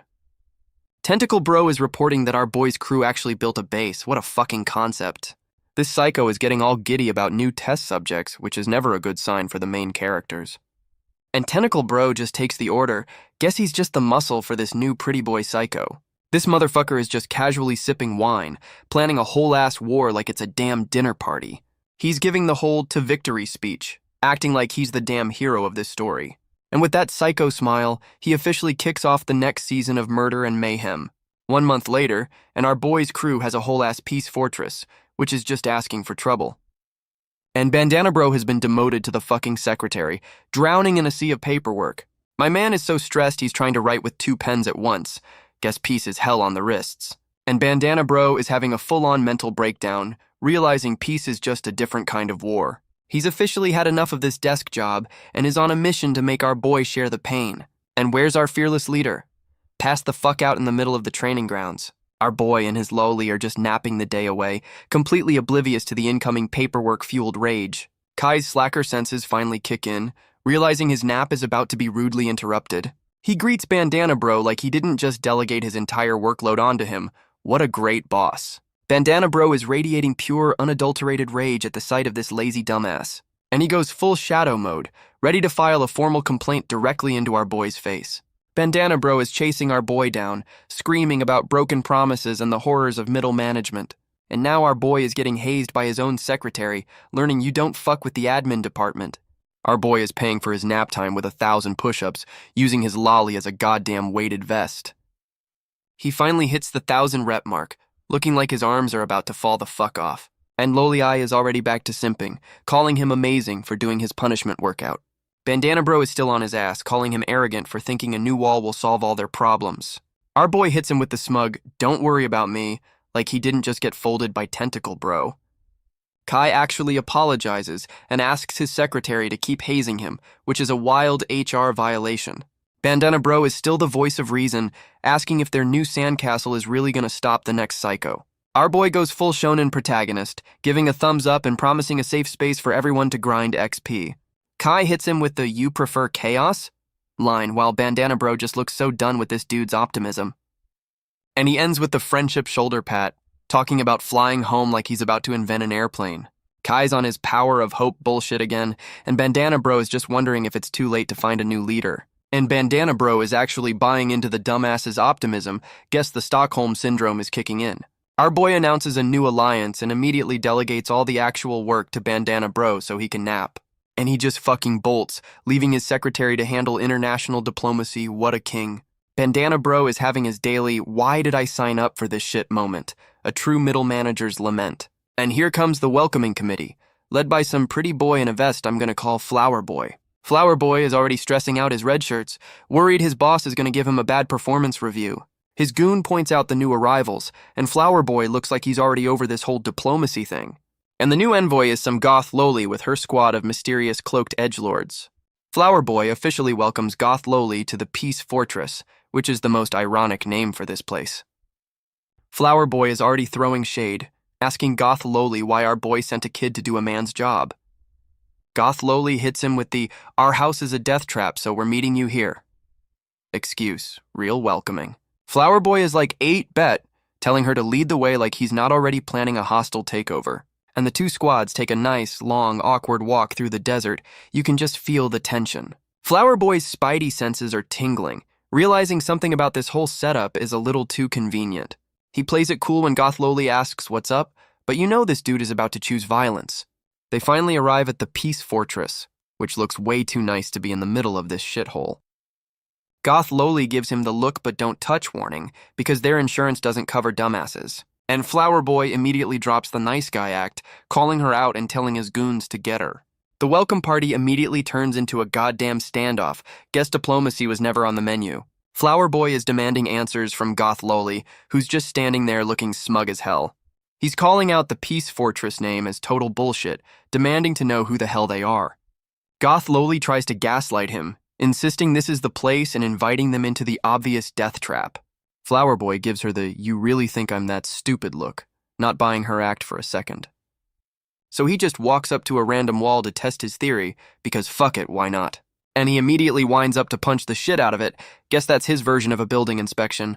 He hits the wall with his Fuji Exploding Dream, which is the edgiest name for a punch I've ever heard. The whole damn wall crumbles, and he's wondering why a peace fortress has self-destructing walls. He's done playing nice and threatens to get the truth out of Goth Loli the hard way. Goth Loli drops the act, calls him clever for a fool, and immediately springs the damn trap. And the trap springs, chaining up Flower Boy's ankles like he just got put on a fantasy chain gang. His red shirts are also getting caught, screaming like they've never walked into an obvious trap before. Goth Loli's cloaked goons immediately move in for the kill, because of course this was an ambush. She hits him with the smug "it's over" speech. Guess she's seen this movie a few times. Flower Boy is laughing it off, powering up some dark energy like a pair of ankle bracelets will stop him. He goes full Wolverine with a rose claw, trying to give Goth Loli a lethal manicure. But some giant roll of toilet paper swoops in to block his attack. What the actual fuck? And now he's getting gift-wrapped like a damn mummy, completely unable to move. The toilet paper has eyes and is a shadow beast. Guess Goth Loli has a pet monster. She reveals her pet can literally draw shit into existence, so she's basically a goddamn artist. Goth Loli hits him with the smug villain pose, basically telling him to just take the L. Flower Boy tries to logic his way out of the mummy rap, warning her about starting a whole-ass war. She hits him with the "I'm doing this for a reason" excuse, acting like she's the damn hero here. Flower Boy is screaming for her terms and conditions, trying to negotiate while being gift-wrapped. Goth Loli basically tells him to shut up and wait, promising a sorry card later if he's lucky. And the whole ambush was just a clone show while our boy Kai is napping with his Loli. Our boy is complaining about being bored like he's not in the middle of a damn mission. Bandana Bro goes full rage mode, blaming our boys slacking for making them late for their own trap. Kai is still whining about being sleepy, completely ignoring his diplomatic duties for a damn nap. Bandana Bro has to physically drag his leader to the meeting, proving he's the only adult here. Our boy Kai finally gets his ass in gear, acting like he wasn't the reason they were late in the first place. And they finally arrive to find the party's already over, and the place is a goddamn disaster zone. Their whole welcoming party got wiped, and our boy is wondering who crashed the party harder than them. One of the red shirts is still breathing, and the whole crew is shook that there's even a survivor. Bandana Bro recognizes the survivor, proving he's the only one who actually knows his damn co-workers. Our boy immediately starts interrogating the dying man, because there's no time for medical attention. The dude croaks out that Goth Loli got eaten by a shadow beast to save them. What a fucking plot twist. Our boy is trying to process this, probably wondering how their own damn trap went so sideways. And without a second thought, our boy is ready to charge in and save the day as usual. But Bandana Bro hits him with the hold-up, trying to stop this dumbass from running into another trap. Bandana Bro is grilling the survivor, asking if Goth Loli was really with him, because his bullshit detector is going off. The survivor is sweating bullets, stammering out a yes like he's lying on his damn resume. And Bandana Bro immediately chooses violence, not even giving this dude a chance to finish his lie. The survivor is playing dumb, asking why he's getting jumped like he wasn't just caught in 4K. Bandana Bro hits him with the receipts, saying Goth Loli wasn't even scheduled for this meeting, you fucking liar. The imposter drops the act, admitting he's been exposed with a smug-ass grin on his face. He does a full-on magical girl transformation, complimenting Bandana Bro for having more than 2 brain cells. Our boy Kai steps in, asking why he'd betray them when they were supposed to be allies. What a fucking optimist. Kai's also wondering how this dude got a power-up so fast, finally noticing the damn power creep. And the imposter hits him with the "thanks for the training arc, dumbass," admitting he used their piece to grind XP. The imposter hits him with the "I did it for us" speech, trying to sell his betrayal as a team-building exercise. But Bandana Bro immediately calls out his bullshit, asking if team killing is really the new meta for leveling up. The imposter goes full villain mode, saying sacrifices are necessary and power is the only real justice. He hits them with the "thanks for the carry, now get out of my way or die." What a fucking gentleman. Our boy Kai goes full shonen protagonist, declaring he'll never accept anyone who kills their own damn teammates. And with his friendship speech over, he immediately charges in to beat some sense into this traitorous dumbass. The imposter is mock crying about how touching it is before pulling out a goddamn bug to do his dirty work. He unleashes his abyss centipede, which looks about as threatening as a damn gummy worm. The whole crew is just staring at this tiny-ass bug, wondering if this dude is actually serious right now. And of course, the fucking thing goes kaiju mode and tries to eat Loli Eye, because of course it does. Our boy and Bandana Bro are bracing for impact, realizing this dude's pet bug is not a fucking joke. The imposter is standing on his new kaiju, asking our boy if he's impressed with the size of his worm. This psycho is still monologuing, saying his murder bug is for war, not for our boy's friendship is magic bullshit. The whole damn desert starts shaking, and our boy is wondering if this thing's got an earthquake attack. And the ground splits open, swallowing a bunch of red shirts while our boy's crew tries not to fall in. Bandana Bro sends in his trusty rat to save the falling goons, because he's the only one doing his damn job. The rat goes full Batman mode, turning into a damn parachute to catch the falling red shirts. The rat chute is straining under the weight, looking like it's about to have a very, very bad day. Bandana Bro delegates the boss fight to our boy while he handles the rescue mission. What a fucking leader. And our boy immediately charges the giant murder bug head on, because of course his only plan is punch it. Our boy Kai is completely caught off guard by a giant fucking rock coming out of nowhere. He immediately punches through it, asking the imposter if he really thought that would work. What a show-off. Loli Eye is simping from the sidelines while the imposter just stands on his murder bug, completely unbothered. The imposter summons a bunch of giant fucking pyramids from the sand. Guess he's an Egypt nerd.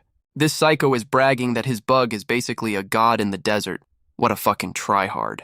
He's giving our boy the full "this is goodbye" speech while trying to turn him into a human panini. Our boy is trying to hold the pyramids apart with his bare hands, looking like he's about to get folded. The imposter is actually trying to recruit him mid-fight. Guess he respects the hustle. And Kai hits him with the classic "don't mess with me," because he'd rather die than join the bad guys. The imposter just shrugs and says, "What a shame," ready to turn our boy into a pancake. The imposter is still on his monologue, ready to turn our boy into a human panini. This psycho hits him with the "where's my partner" taunt, trying to be a damn Bond villain.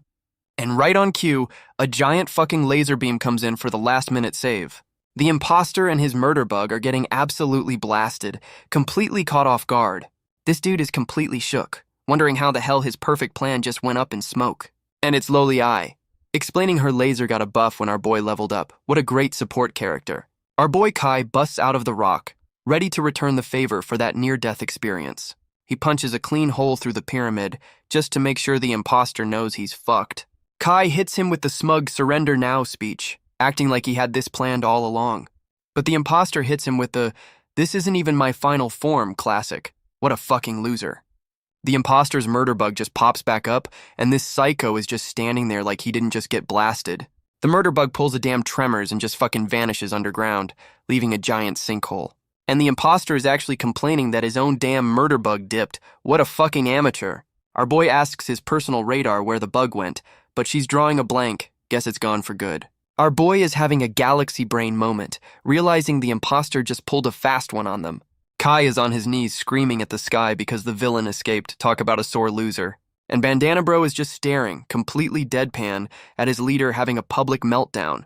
And now the civilians are apologizing to Bandana Bro for the imposter's bullshit. Talk about misplaced guilt. Bandana Bro, the only one with a brain, explains the imposter pulled his punches. This was all just a show. And some old timer drops the lore that the imposter's been busy, probably plotting this whole betrayal arc. Bandana Bro tells the old timer he's gonna do some actual detective work on the imposter's travel history. He's on a mission to figure out how that traitor got his power up, because he's the only one with a damn brain. And we're back at the Peace Fortress, which is turning out to be the most ironic name in history. Bandana Bro is losing his shit over some child abduction cases that nobody bothered to report. What a great admin team. And some random redshirt is making excuses about being understaffed, blaming the damn immigrants for everything. Our boy Kai is just chilling while Loli Eye sips her juice, finally realizing other people have problems too. Bandana Bro connects the dots, realizing the imposter was probably hanging around all the kidnapping hotspots. He's wondering if there's a whole secret society pulling the strings, because of course there fucking is. My man is trying to solve a whole conspiracy while worrying about a peace treaty. This dude needs a vacation. And our boy Kai, after contributing nothing, decides he's done with talking and is just gonna go punch the problem. Bandana Bro asks if they have a plan, looking like the only competent one. Blondie Riku's got a plan and it involves child abduction. What could go wrong? Blondie Riku realizes Kai's too famous for undercover work, duh. Bandana Bro is thinking hard, probably regretting trusting these dumbasses. Loli Eye volunteers as tribute, ready to infiltrate the enemy's daycare. The Peace Fortress gets a dramatic zoom because why not? Loli Eye is not happy about the makeover. This is child abuse. Some random citizen thanks Kai for building a safe space. What a hero. Shadow refugees are causing trouble. Guess peace is short-lived. Pink Hair is back, and she's caught a bug, literally. Pink Hair is telling her pet bug to chill. Guess it's part of her helpless child disguise. And of course, some local brats immediately run her over because kids are just tiny assholes. She eats shit and drops her food, and the undercover mission is already off to a fantastic start. This little spiky-haired asshole stomps her food and calls her a monster. What a fucking hero. Pink Hair is trying to sell the I'm not a monster act, but the bug on her shoulder isn't helping. Spiky Kid hits her with his tragic backstory, blaming her for his parents getting eaten, classic projection. And now they're fucking stoning her. Guess the Peace Fortress is just a suggestion. She's still trying to convince them she's not a monster while getting rocks thrown at her damn head. And Blondie Riku finally steps in to stop a child from getting fucking murdered by other children. He's giving these little shits a lecture on gratitude, reminding them Kai gave their ungrateful asses a home. Spiky Kid is still pissed, not a fan of getting called out for being a little shit. The kids walk off calling Blondie Riku a tryhard while some new dude comforts Pink Hair. This new guy offers her pancakes and my stranger danger alarm is going fucking crazy right now. She's already eating, and he's telling her to slow down. This is the most obvious trap ever. And here comes his boss, some old dude I'm calling Sketchy Gandalf with a whole can't we all get along speech. Sketchy Gandalf hits her with the come with me if you want to eat offer, and the trap is officially set. And of course, he lives in a nice-ass cottage, because all kidnappers have great real estate. They lead her inside, and the place looks way too clean for a house in the middle of a war zone. Pink Hair is completely amazed, falling for this free food and shelter scam hook, line, and sinker. Sketchy Gandalf points her to the kitchen, which is probably where they keep the cages. Pink Hair is just happy to be here, completely oblivious to the three sketchy-ass dudes leading her to her doom. And the nice guy act immediately ends as the goon just fucking shoves her into the murder room. The other cloaked kid is actually confused. Guess she wasn't in on the whole kidnapping for dinner plan. Sketchy Gandalf hits her with the they're just greeting friends excuse, the worst lie I've ever heard. This psycho is trying to recruit her for his kidnapping MLM, promising delicious food if she brings her friends. But this kid's got a brain, immediately calling out his bullshit and asking what the fuck is going on. She's not waiting for an answer and just bolts for the door, ready to throw hands for a total stranger. And Sketchy Gandalf's first move is to throw a fucking stuffed animal at her. What a terrifying villain. But the goddamn plushie goes kaiju mode, turning into a giant glowing murder bear right in front of her. And the murder bear just fucking eats her. Guess this is the weirdest you've activated my trap card ever. The cloaked kid hits the deck, dodging the murder bear like she's in the damn Matrix. She lands like a superhero looking pissed that a stuffed animal just tried to eat her. Sketchy Gandalf is shocked, realizing this kid isn't just some random orphan off the street. And Goth Loli reveals she's a villain too, talking about an endless supply of orphans like it's a damn buffet. This psycho is bragging about her child trafficking business like she's the damn CEO of evil. Sketchy Gandalf hits her with the for the greater good speech, justifying his own child murder scheme. He's trying to sell his murder bear as a fair trade for a few dead kids. What a fucking psychopath. And Goth Loli is just looking at him like he's the dumbest motherfucker she's ever met. Sketchy Gandalf is trying to recruit her, saying some bigger psycho would love a strong kid like her. So he orders his murder bear to capture her alive. Guess playtime is officially back on. The murder bear goes full Susanoo mode, and Goth Loli is just staring at this Russian nesting doll of death. Goth Loli is pissed our boy is late and is about to blow her cover, but some dude is punching his way through the floor. She's got that for the children look.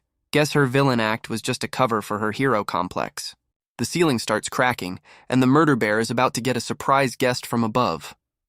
And our boy Kai finally makes his entrance, bursting through the ceiling like the goddamn Kool-Aid man. This dumbass gives the lamest excuse ever for being late, blaming a fucking black cat for his shitty sense of direction. Goth Loli goes full chibi rage on him for being a dumbass, and he's just laughing it off like a clown. Sketchy Gandalf is completely shook, realizing the main character just crashed his child napping party. Our boy immediately starts grilling him, asking why he's running a damn daycare for future murder victims. Sketchy Gandalf is begging for his life, but Kai's already calling out his murder bear by name. Playtime is over. Our boy Kai immediately goes for the head stomp, showing this murder bear zero fucking respect. He's riding this giant fluffy bastard like a damn rodeo bull while it tries to swat him off. Kai's finally using his brain, wondering how a damn stuffed animal has a growth spurt on command. Goth Loli is yelling at him to hurry up, reminding him a kid got eaten while he was playing with a toy. Sketchy Gandalf is hyping up his murder bear like it's his prized Pokemon. This is getting weird. Our boy tries to wrestle the damn thing with shadow clones because that's his only other move besides punching. And he immediately gets yeeted across the room. Guess the fluffy bastard is stronger than it looks. Kai's complaining that fighting a giant stuffed animal is hard. No shit, you absolute genius. Goth Loli is still yelling at him to get his shit together, and he's giving her the I got this look. Our boy promises to end it in 1 second, which means we're in for at least a 10-minute fight. Our boy Kai is genuinely confused that this fluffy bastard is actually putting up a fight, and he immediately gets bitch-slapped across the room. So much for his 1-second promise. Goth Loli is face-palming, absolutely roasting him for getting folded right after his big speech. She's still flaming him while our boy, ever the perv, immediately asks her to transform. And Goth Loli immediately calls him out for being a thirsty weirdo. Guess some things never change. Sketchy Gandalf is on his villain monologue, bragging about his murder bear like it's the second coming. Our boy gets up and immediately starts trash-talking, saying this bear is weak sauce compared to Spear Mommy. Sketchy Gandalf gets triggered and orders his one-eyed bear to turn our boy into a damn pancake. The murder bear goes for the double fist ground pound, ready to end this dumbass's whole career. And our boy catches the damn thing, trying to look cool while his arms are probably about to snap. Sketchy Gandalf is completely shook that our boy actually stopped his murder bear's attack. Kai's like, punching doesn't work on fluff, so he decides to just rip the damn thing apart. He goes full savage mode and starts tearing the arm off this giant stuffed animal. And he rips the fucking arm off, sending stuffing everywhere like a Build-A-Bear massacre. Sketchy Gandalf is on his knees begging for mercy. Guess his tough guy act ran out of batteries. Our boy hits him with the I tried to be a pacifist speech, the one before he chooses violence. He's gripping the bear's ear, going full shonen mode about protecting his friends and stability. Sketchy Gandalf is crying for his life, finally admitting he fucked around and found out. Kai is about to finish the job, reminding this psycho you don't mess with the main character's crew. With the old man folded, Kai tells Goth Loli it's time to check inside the bear for the kid. Kai and Goth Loli open the door to the secret room and are immediately hit with the what the fuck face. And they find a whole-ass torture dungeon. Guess the free candy van was a bad idea. These psychos are literally draining people into a goddamn blood pool. This is some next-level evil shit. And pink hair is the main event, just chilling on an altar in a rainbow death beam. Our boy tries to play hero and cut the chains because his only plan is always hit it with a sword. But his sword just bounces off. Guess these are some premium-grade anti-protagonist chains. Kai and Goth Loli just stand there, realizing they're completely fucking useless in this situation. Our boy spots Sketchy Gandalf and immediately starts interrogating him, because fuck first aid. The old man explains some shadow beast made these unbreakable chains, so they're all pretty much fucked. Kai's asking what the hell this monster wants, finally trying to use his brain for something other than fighting. Sketchy Gandalf explains the whole blood ritual is for some masterpiece, like this is a goddamn art class. Our boy finally realizes this is a group project of psychos, while Goth Loli asks where the murder bear went. The old man says the bear took a dip in the blood pool and begs them to save the girl. What a fucking hypocrite. And our boy hits him with the don't worry, I'm the main character smile, promising to save everyone. They walk up to the blood jacuzzi, and the whole setup looks like a satanic baptism. And a giant fucking talking hand pops out of the blood pool, already complaining about the new arrivals. This red hand of doom asks if the old man is dead yet. Guess he's the middle manager of this whole operation. Our boy points at the talking hand like he's in a damn debate, asking for its name and pronouns. The hand thing gets all pissy, saying it's just following orders and threatening our boy for interrupting its science fair project. Kai's using his brain for once, realizing this thing doesn't know him, and must be an outsider from that edgelord wasteland. Our boy Kai tries to play the new guy card, acting like he just missed the evil orientation meeting. The Red Hand of Doom is not impressed, threatening to turn him into a smoothie if he's got a bad memory. And the job description is literally, capture and torture refugees. Guess HR is on vacation. This psycho's whole plan is to make people bleed hatred, which is the most edgelord shit I've ever heard. He's trying to build the ultimate war machine out of pure spite. What a fucking visionary. Kai's still on his undercover bullshit, asking if this whole torture dungeon thing is leading to a war. The Hand calls him a dumbass, explaining that war is just a faster way to farm XP and dead bodies. And apparently this whole murder fest is to free the Shadow Beast from some kind of bondage, kinky. Our boy is finally putting the pieces together, wondering who the final boss of this whole shit show is. The Hand's bullshit detector finally goes off, calling out our boy for being a goddamn spy. Our boy Kai is still trying to sell his I'm just a dumb intern act, and Goth Loli is so over his bullshit. The Red Hand of Doom is like, whatever. Your blood still works for the murder pool, so he's dead either way. And the Hand immediately chooses violence, forcing our boy to grab Goth Loli and do the hero dodge. Kai finally drops the act, looking all serious like we didn't know his cover was blown 5 minutes ago. The Red Hand of Doom is officially done with this shit and gives our boy the standard "you're gonna die" speech. This psycho starts spamming claw attacks, trying to turn the whole room into a goddamn cheese grater. Our boy is dodging like he's in the Matrix, making this whole imminent death thing look easy. Kai's brain finally boots up, realizing he needs to get in close to fight a long-range attacker. What a genius. He goes for the flying leap, ready to give this talking hand a 5-knuckle greeting to the face. The Red Hand of Doom is genuinely shocked he can dodge midair. Guess it's never fought a main character before. Our boy is playing the fucking floor is lava, using shadow boxes to parkour through the attacks. He's basically air-stepping through the bullet hell like he's in a damn video game.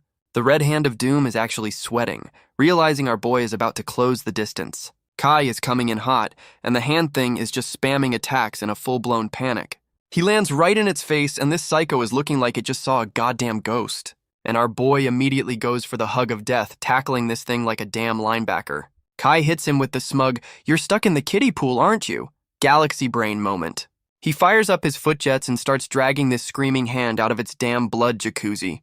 Our boy is literally yanking this psycho out of its power source. What a fucking power move. And the Red Hand of Doom immediately starts turning into a damn raisin, screaming about drying up. Our boy is standing on this psycho like a damn hunting trophy, calling out its crippling addiction to moisture. Kai immediately goes into interrogation mode, demanding to know who the final boss of this shit show is. But the Red Hand of Doom is too scared of its manager to snitch. Guess HR is a real bitch over there. And it just fucking turns to stone, pulling a self-destruct to avoid giving a bad performance review. Our boy is completely baffled, like he's never seen a middle manager take one for the team before. Goth Loli has to point out the obvious, telling him the damn hand just turned into a lawn ornament. Kai's trying to use his brain, wondering what kind of psycho boss inspires this level of loyalty. He decides to save the girl first, leaving the hand statue as a warning to other unmoisturized villains. They're back at the altar, and Pink Hair is still trapped in the unbreakable anti-protagonist energy field. And our boy's master plan is to just poke the damn death beam, because that's always a good idea. Our boy immediately gets zapped, complaining that the death beam hurts. What a fucking genius. Goth Loli is looking for the hand statue, but the damn thing has already pulled a disappearing act. The whole damn wall starts glowing, and our boy is just standing there like, huh, what a master of observation. And the Red Hand of Doom is back with a full body, looking like a rejected Devilman character. This psycho hits them with the "turning to stone doesn't mean death" line, because of course he faked it. Our boy and Goth Loli are roasting his new look, agreeing he's even uglier than before. The hand psycho gets triggered, calling his new form beauty like he's a damn supermodel. He hits them with the classic, "no point explaining to a dead man" speech. What an original villain. And he immediately lunges at our boy, looking like a dollar store carnage. Kai tells Goth Loli to transform. His new plan is to beat the shit out of this thing until the barrier breaks. And grown-up Ai makes her grand entrance, looking like she's about to step on someone and enjoy it. She immediately goes for the kill, charging this dollar store carnage like he owes her money. And she lands a clean stab right through the chest. You absolutely love to see it. But the psycho just looks down at her like, is that it? Completely unbothered by the sword in his gut. This motherfucker literally caught her sword with his ribs, and now she can't pull the damn thing out. She's pissed, realizing this psycho is using his own body as a damn sword sheath to trap her. And he immediately grabs her because of course the get stuck move was just a setup for a grab. Our boy Kai is back to screaming for his waifu. Guess his job is to be the damsel in distress this time. The hand psycho hits him with the "I'll drop her on you" threat. What a fucking romantic. But our boy's brain finally boots up, realizing this thing is just a puppet and the real body is somewhere else. Our boy Kai hits him with the "I'll just beat up your hand then, because fuck finding the main body." And he immediately starts throwing hands, trying to give this psycho's arm a damn chiropractic adjustment. Kai goes full gorilla mode, trying to rip this dude's arm off like he's opening a stubborn jar of pickles. And the hand psycho immediately folds, begging to snitch before our boy turns him into a damn finger puppet. This psycho starts a whole-ass TED talk on shadow beasts, explaining they're just emo ghosts with regrets. He's giving a full bestiary lecture, saying animal beasts are from basic shit like wanting more bacon. And object beasts are for people with protection issues. Guess these guys are just walking therapy sessions. Apparently, humanoid beasts are for losers who wanted a glow-up, which explains a lot of these villains. Our boy's brain short-circuits, wondering if his waifu exists because he's a crossdresser or just lonely. And Loli immediately starts beating his ass for being a pervert. Guess we got our answer. Goth Loli is shaking the shit out of this hand, demanding to know how this lore dump is supposed to save the girl. Our boy is standing on the hand psycho like a damn soapbox, telling it to spit out the info already. The hand explains the whole murder fest is a science experiment to separate beasts from owners without them going feral. Kai's finally using his brain, asking why they're specifically targeting refugees for their fucked up science fair. And the answer is because they're basically walking Duracell batteries of shadow energy. What a fucking convenience. The hand finally explains the obvious. Break the blood pool's connection to the barrier to save the girl. But when Kai asks how, the hand psycho just fucking melts and turns into a goddamn suit of armor for him. Our boy and his waifu are just staring, completely confused as to why the villain just gave him a power-up. And the hand armor immediately fucking explodes because of course it was a goddamn suicide bomb. Our boy is already getting melted by the blast. Guess that free power-up had some serious hidden fees. Our boy is completely shook that the red hand of doom just respawned, because of course it did. This psycho hits them with the "you fell for my trap" speech, powered by his murder jacuzzi. He's bragging about his infinite puppet supply like he's the goddamn Zerg rush of bad guys. The dollar store carnage lunges in, ready to turn our boy into a fine red mist. But the hand psycho is suddenly having a full-on panic attack. Guess his plan just shit the bed. His puppets are melting and he's whining about being so close. What a fucking loser. This psycho is on the floor begging his boss for forgiveness. What a goddamn simp. Our boy's brain is buffering, wondering if the villain just had a fucking stroke mid-fight. Grown-up I drops the lore that this psycho went full power and immediately lost its damn mind. And our boy Kai is getting all emo, feeling sorry for the monster that just tried to kill him. Our boy immediately delegates the actual rescue work to his waifu so he can play with the broken villain. He's pulling a new mind-reading jutsu out of his ass, planning to get the final boss's name. Grown-up I just trusts this dumbass and bolts, leaving him to play detective with the monster. Our boy squares up, ready to give this psycho a full mental examination with his fists. He goes full Professor X on the dollar store carnage, trying to hack the villain's mainframe. And we're in a flashback to some murder hobo convention, where shirtless dudes are just killing everyone. This new psycho with a lizard tongue is literally tasting his victim's regret. What a fucking creep. His chubby boss is telling him to tone down the murder boner because he's scaring away the victims.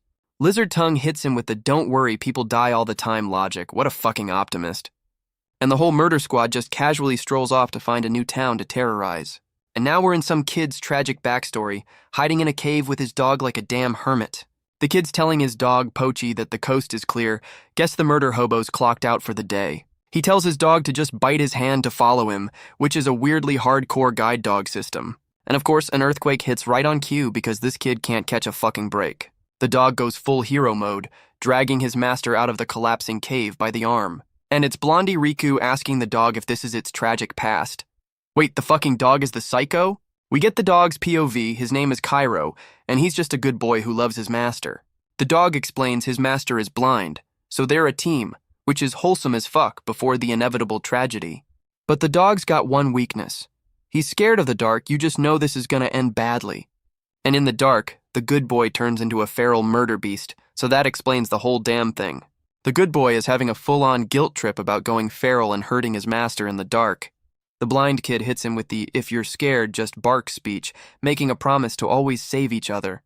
And the dog is just simping for his master, completely sold on this wholesome-ass friendship. But of course the tragedy kicks in, and the good boy gets separated from his master in the desert. He's recapping the cave-in, thinking he saved his master from some cannibals, what a fucking hero. And then he realizes he's just holding a piece of cloth, and his master is fucking gone. While searching, he runs into some new cloaked psycho who looks like he eats puppies for breakfast. The good boy is completely frozen, realizing this new dude is not on the help find my master team. The cloaked psycho is amused by this lost dog, calling him interesting like he's a damn science project. And he hits the dog with some manipulative bullshit about breaking his bond to find his master. The corruption arc begins. This new psycho Gilbart hits the dog with the "be my lab rat and I'll help you" scam.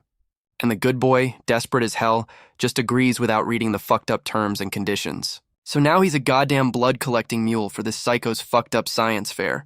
The dog starts turning into his master's hand, which is the most fucked up monkey's paw shit ever.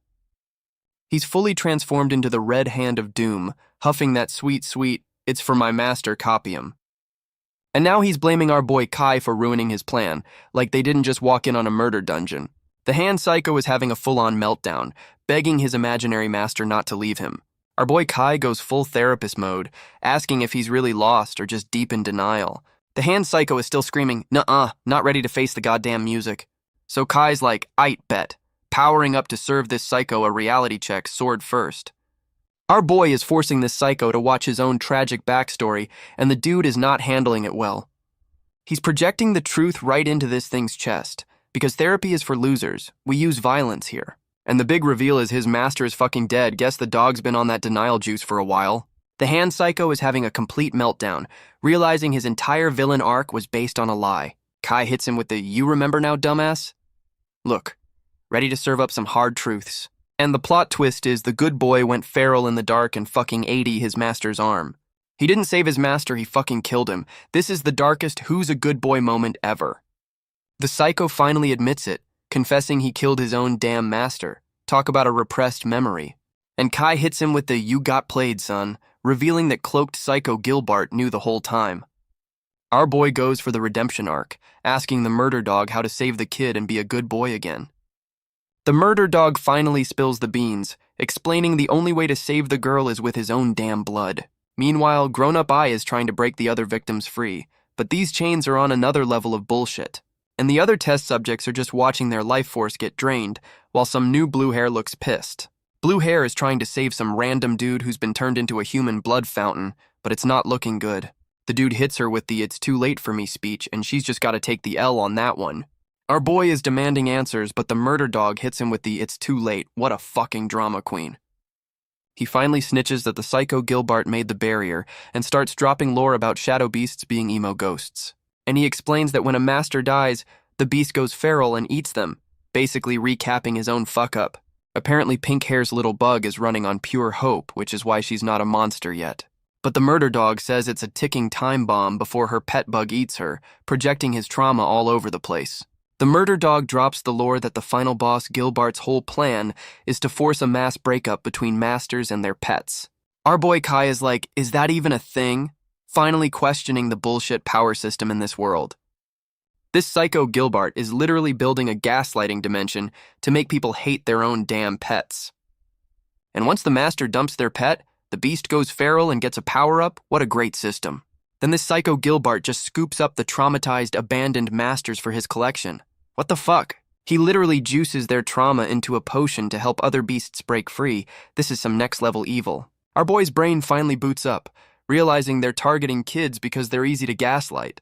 The murder dog is on his redemption arc, realizing his dead master would be so disappointed in his life choices. He's ready to log off for good, but hits our boy with the "there's one last hope" classic villain move.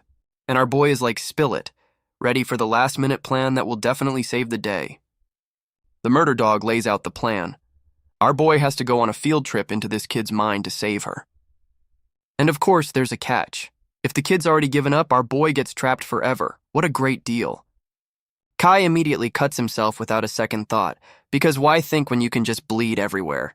Grown-up I is the only one with a brain trying to shake some sense into this suicidal dumbass. Our boy hits her with the "trust me" head pat, the universal sign for, I'm about to do something stupid. He's bragging about being a kid whisperer, like he wasn't just late to a goddamn kidnapping. And he gives her a backup plan. If he dies, she should just absorb the murder pool and ditch him. He's gassing her up, telling her she's stronger than the final boss. What a fucking hype man. Grown-up Ai is not buying this I might die bullshit, looking like she's about to have a breakdown. She goes full tsundere, threatening to burn the world down to save him, and he's just like, "K, cool." Our boy Kai announces his field trip and immediately jumps into the goddamn murder pool. He yeets himself into the rainbow death portal while his waifu just has to stand there and watch. The murder dog is telling grown-up Ai how nice our boy is for giving her a power-up as a parting gift. And the hand psycho finally realizes our boy is fully prepared to not clock back in from this mission. Grown-up Ai immediately claps back, telling the hand it doesn't know shit about her man. She goes on a full-blown simp rant about how our boy is a miracle-working god. You love to see it. The murder dog is like, "Cool story, good luck with that," as he's literally turning to dust. She goes full yandere, promising to solo the final boss herself if our boy doesn't come back. And we're suddenly in some happy-ass European town. Guess this is the kid's mental safe space. Our boy lands in the mindscape, wondering why the hell he's back at the Peace Fortress. Our boy's mind trip is immediately crashed by some new red-haired psycho who's already talking shit. Kai immediately recognizes him as Gilbert, the final boss the murder dog was just snitching on. Gilbert is impressed our boy knows him, then immediately roasts his own security for being absolute trash. And Kai's first instinct, as always, is to skip the dialogue and go straight for the punch. But his punch goes right through this psycho, who's apparently running on ghost mode cheat codes.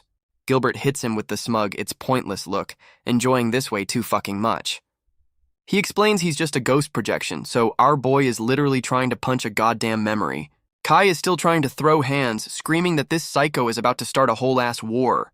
Gilbert pulls the nothing personal kid teleport and hits him with the "society made me do it" excuse. And he starts his villain monologue explaining his whole world is just a dysfunctional family of psychos. This psycho hits him with the "we're all just trying to survive" excuse, like that justifies a child murder dungeon. He's trying to logic shame our boy, saying everyone here is already dead, so who gives a fuck? What a nihilist. Our boy Kai immediately chooses violence, grabbing this psycho and screaming about him messing with a kid. Gilbert goes full edgelord, saying there are no kids, only the strong and the weak. What a fucking try-hard. And right on cue, the same little shits who bullied pink hair are back, pointing at someone off-screen. They're chasing after someone, and our boy is just standing there trying to process this fucked-up play. Gilbert hits him with the "my script is already written" taunt, daring our boy to try and change the ending. This psycho is still trying to goad him, asking if he's got the balls to fight against a cruel world. And our boy goes full shonen mode, promising to find the real him and deliver a first-class ass-whooping. With his friendship speech over, our boy immediately bolts to go play hero in this psycho's mind game. Our boy is trying to push through the crowd to stop the replay, but these NPCs are a goddamn wall. The whole damn town is just staring blankly, and our boy is trying to apologize his way through a memory. He's finally realizing this isn't a real crowd, just a bunch of puppets in this psycho's mind game. And we're back to the main event, watching that little shit spiky kid steal pink hair's only meal. He just fucking shoves her to the ground because this kid's a future supervillain in the making. Pink hair is begging for her food back, literally telling this asshole she's about to starve to death. And the little shit just throws the food on the ground, calling her a monster for being different. This kid is still on his bullshit, convinced she's gonna go kaiju mode and eat the whole damn town. She's crying her eyes out, trying to explain she's not a people eater, but he's not listening. Our boy Kai finally breaks through, calling out all the useless adults for just watching this shit happen. Our boy is trying to logic shame a bunch of NPCs, asking if they really think this is okay. And some old timer steps up with his tragic backstory, blaming a shadow beast for his missing arm. He's pointing at Pink Hair's pet bug, saying it's a ticking time bomb before it eats the whole damn town. This psycho is going full mob leader, screaming that they should have killed the kid from the start for mercy. Our boy hits him with the classic shonen "that's not true" rebuttal. What a fucking debater. The old timer is done with the debate and just tells his goon squad to jump our boy for disagreeing.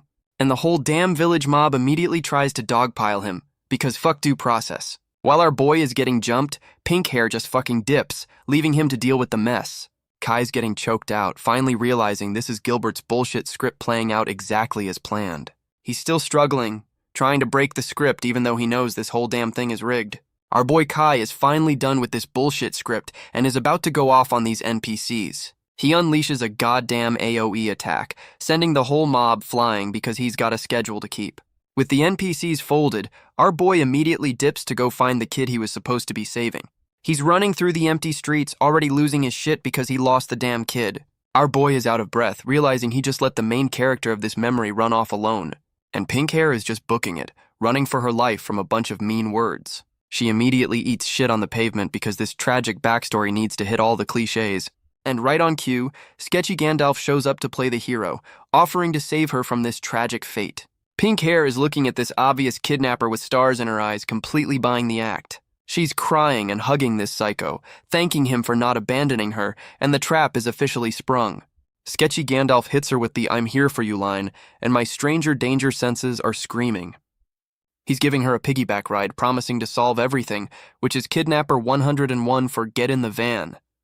She's thanking him as he carries her off, completely oblivious that she's walking into the villain's lair. And they're back at the murder cottage, which he's selling as some kind of fucking paradise. Pink hair is completely mesmerized by the feast because free food is the oldest trick in the book. She's stuffing her face, calling it heaven, completely unaware she's the main course for later.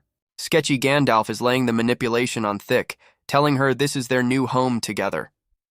And here comes the heel turn, as he brings up the one little problem with their perfect new life. This psycho starts talking shit about her pet bug, saying it's a monster that's gonna eat everyone, and he's telling her to ditch her only friend, starting the gaslighting to break their bond.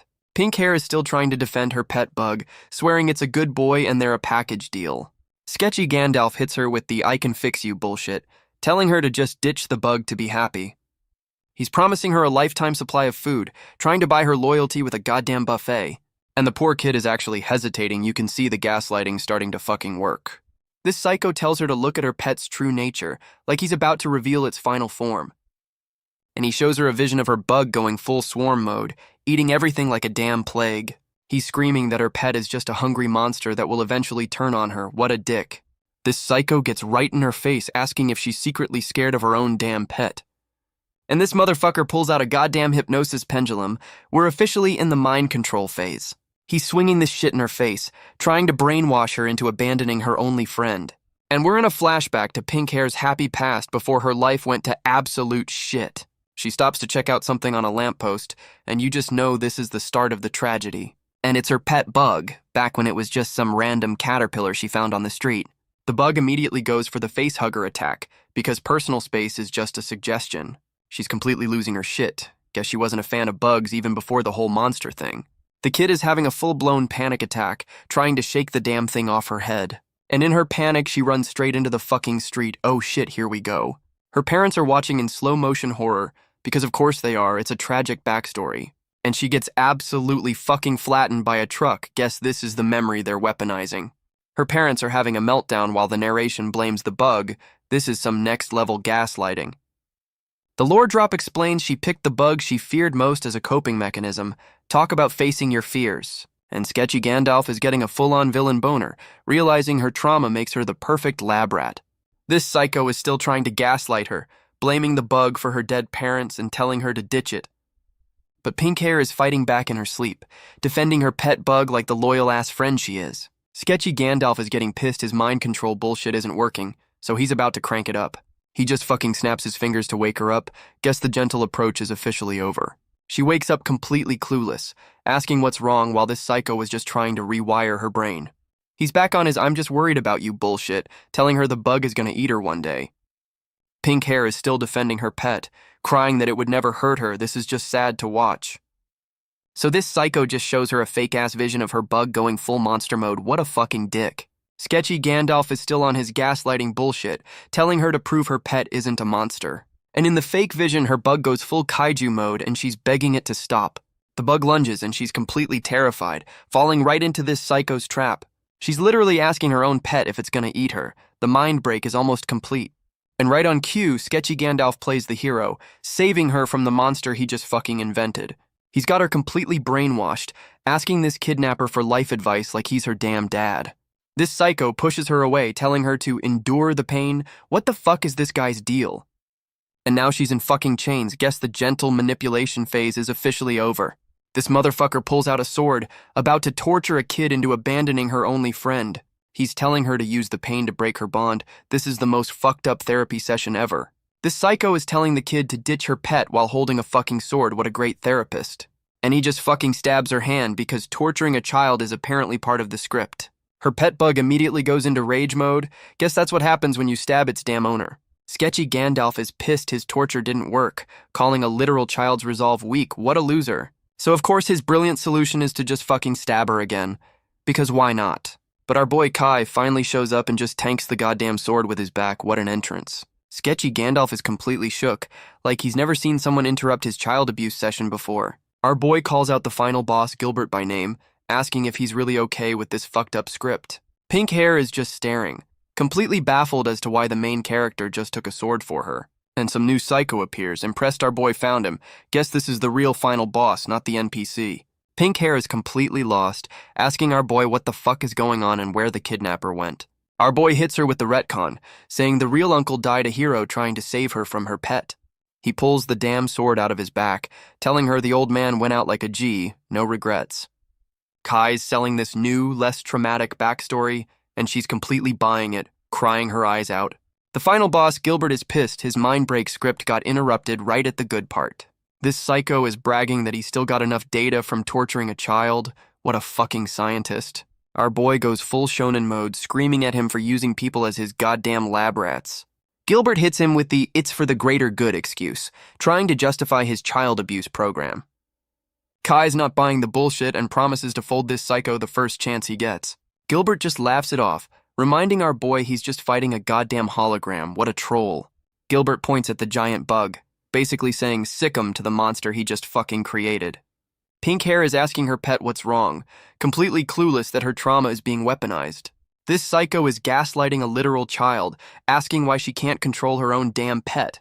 He explains that her moment of doubt was all he needed to turn her best friend into a fucking kaiju.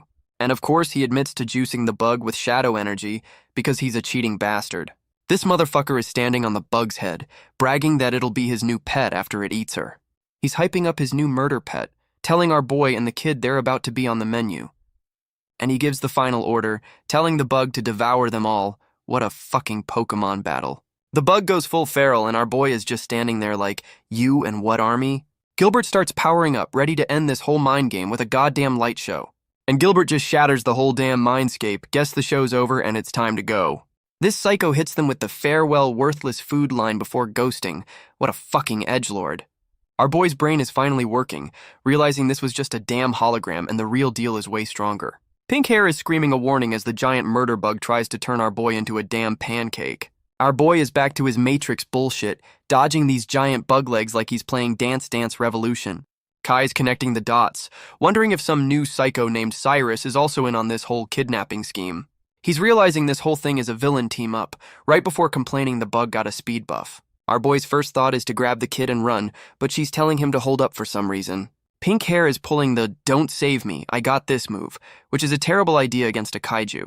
And our boy immediately ignores her, tucking her under his arm like a football and just fucking booking it. Our boy is trying to be a hero, and Pink Hair is so traumatized she's literally puking a rainbow. She's complaining about getting carsick, and our boy is pissed she's roasting his running form. The murder bug is gone, and our boy is wondering if the whole damn thing was just a bad trip. And the whole fucking mindscape starts shattering. Guess the admin just rage quit the server. Our boy's brain finally boots up, realizing this psycho's world self-destructs when he logs off. And the murder bug immediately respawns to deliver a flying dropkick right to our boy's face. His leg is completely fucked. So much for that brilliant just run away strategy, you genius. The bug is coming back for round 2, ready to turn our boy into a permanent resident of this hellscape. Our boy is finally realizing he's cornered, injured, and about to get folded like a cheap suit. And the bug connects, turning our boy into a goddamn Jackson Pollock painting all over the floor. Just when our boy is about to become bug food, Pink Hair jumps in front of him like a goddamn meat shield. Kai is losing his shit, trying to power up on a broken leg because he's not about to get saved by a child. She hits him with the teary-eyed, "it's okay," which is universal code for "I'm about to do something stupidly heroic." Pink Hair starts her friendship speech, apologizing to her pet for being a little bitch and doubting it. She's going full therapy mode on this kaiju, asking for forgiveness and hitting it with the "I can't live without you" line. And the power of friendship is so strong the fucking murder bug starts crying, "You can't make this shit up." The bug starts glowing, and she's just taking it. Guess this is the de-evolution sequence. Our boy is having a full-on epiphany, realizing the final boss's whole gaslighting plan was bullshit from the start. The murder bug just fucking dissolves into a light show. Guess the friendship speech was super effective. And just like that, the kaiju is back to being a cute little caterpillar, because friendship is the ultimate nerf. Our boy Kai is back from his mind trip, acting like he just solved a fucking crossword puzzle and not a child's trauma. He's walking pink hair out like a proud dad, completely forgetting his waifu is probably about to kill him. And grown-up I immediately serves him a knuckle sandwich for that I'm gonna die bullshit he pulled. She sent him flying across the damn room, and pink hair is just watching, getting a crash course in tsundere love. Grown-up I is on her yandere shit, threatening to murder him if he ever tries to play the hero and leave her again. Pink hair is completely terrified, realizing this new lady is a shadow beast who chooses violence every morning. The kid is just happy her pet is a cute bug and not a walking, talking domestic abuse charge. Our boy is on the floor seeing double, whining that she could have gone a little easier on him. She's still roasting him, saying she has to beat the lesson into him so his dumbass brain remembers it. And our boy immediately folds, promising to never be a hero again. He is so fucking whipped. Our boy immediately goes for the makeup hug, and his waifu is promising to never let him do dumb shit alone again. She's back to tsundere mode, calling him a pervert while blushing. Guess the yandere rage wore off. And just like that, the power-up timer runs out, and she's back to being a goddamn Funko Pop. Our boy immediately goes back to bullying her lowly form. Guess the romantic moment is officially over. Pink hair thanks our boy for the rescue and is ready to dip back to the slums because that's a great idea. Kai immediately shuts that shit down, telling her she's not going back to that goddamn hellhole. He's on his I'm gonna save the orphans speech, promising to turn the slums into a damn paradise. And here's the real reason. He's trying to recruit this traumatized kid to fight the final boss. The be nice to the orphan recruitment strategy works, and she immediately joins his damn party. With his new child soldier acquired, our boy is ready to go on a tour of this psycho's other murder bases. Pink hair is already being useful, calling out to her new boss like a damn intern. Our boy Kai turns around with that smug, yes I'm the main character look on his face. The kid's got a built-in psycho detector for sketchy Gandalf, making her the perfect villain GPS. Meanwhile, some new cloaked edgelord is taking a dramatic stroll through the desert, and this motherfucker summons a giant goddamn centipede because of course he does. He tells his murder bug to start digging. Guess these psychos love their underground lairs. The bug goes full sandworm mode, opening up a new entrance to villainy. The cloaked psycho just waltzes into his new evil hideout like he owns the place. And he's greeted by some new beefcake who looks like he eats dumbbells for breakfast. The muscle calls him Cyrus, confirming the villain squad is bigger than we thought. The muscle, whose name is Rugari, is already bitching that the cloaked psycho Cyrus is late. Cyrus immediately starts talking shit, calling out the muscle for juicing old people for his science fair project. The muscle hits him with the "it can't be helped" excuse like he's not enjoying this shit just a little. And his logic is literally better to kill old people than kids. What a fucking humanitarian. Some new maid girl shows up just to call Cyrus a hypocrite. Guess this villain team fucking hates each other. The muscle tells Cyrus to shut up and just bring out the sacrifices. So much for that moral high ground. And this psycho just drops a goddamn soul-trapping thermos on the ground. Here we fucking go again. The thermos opens up and starts beaming up a bunch of grandpas like a fucked up Star Trek episode. One of the old timers is begging for his life, pulling the I have a grandson card, but it's not gonna work. The muscle gives him the fake-ass I'm sorry speech before confirming they're all about to be juiced. The muscle hits them with the your sacrifice is for the greater good speech. What a fucking hypocrite. The old-timers are begging for their lives while these psychos get ready for their satanic arts and crafts project. The cloaked psycho Cyrus is done with the talk and pulls out a knife, ready to get this party started. And this motherfucker just speed runs the executions, slitting all their throats in one clean sweep. They're literally juicing these old dudes into a floating blood orb. This is some next-level fucked up shit. And just like that, the grandpas are all folded, completely drained for this psycho's science fair. The cloaked psycho Cyrus is pissed that all that murder only produced one goddamn drop of evil juice. The muscle is complaining about low-quality ingredients, and Cyrus is so over his moral high-ground bullshit. The muscle hands over the single drop of shadow juice, probably the most inefficient murder in history. Cyrus is officially done with the no kids rule and is going to start kidnapping children for better results. Some new turtleneck-wearing goon is shocked by the muscle's speed. Guess he's the new intern. The muscle is screaming, "Who's there?" as our boy makes the least stealthy entrance in history. And our boy Kai and Goth Lowly walk in like they're on a goddamn runway. So much for a surprise attack. Kai immediately starts coughing like a bitch, complaining about the dust from his own dramatic entrance. Goth Lowly is already beating his ass for blowing their cover. Guess the sneak-in plan is out. Our boy hits them with the "don't worry, I'll just fight them both" logic, because that's his only plan ever. And the new turtleneck goon is a fucking fanboy calling our boy Lord Kai like he's at a meet and greet. Kai's trying to cook up a lie on the spot so he doesn't have to admit his new kid GPS led him here. He goes with the classic "you suck at stealth" excuse, acting like he's some master tracker. Our boy looks at the dead grandpas and acts surprised, like he didn't just walk into a murder dungeon. Our boy Kai is on his moral high horse, acting shocked that the murder dungeon had actual murder in it. The muscle is trying to gaslight him, saying the dead grandpas were happy to be juiced for the cause. This psycho is genuinely confused why his leader suddenly cares about human rights. The jig is up. Our boy hits them with the "you've crossed a line" speech like they weren't already miles past it. He goes full shonen mode, powering up to deliver a friendship speech to a room full of murderers. Kai is still on his soapbox, trying to explain the cycle of hatred to guys who get paid to create it.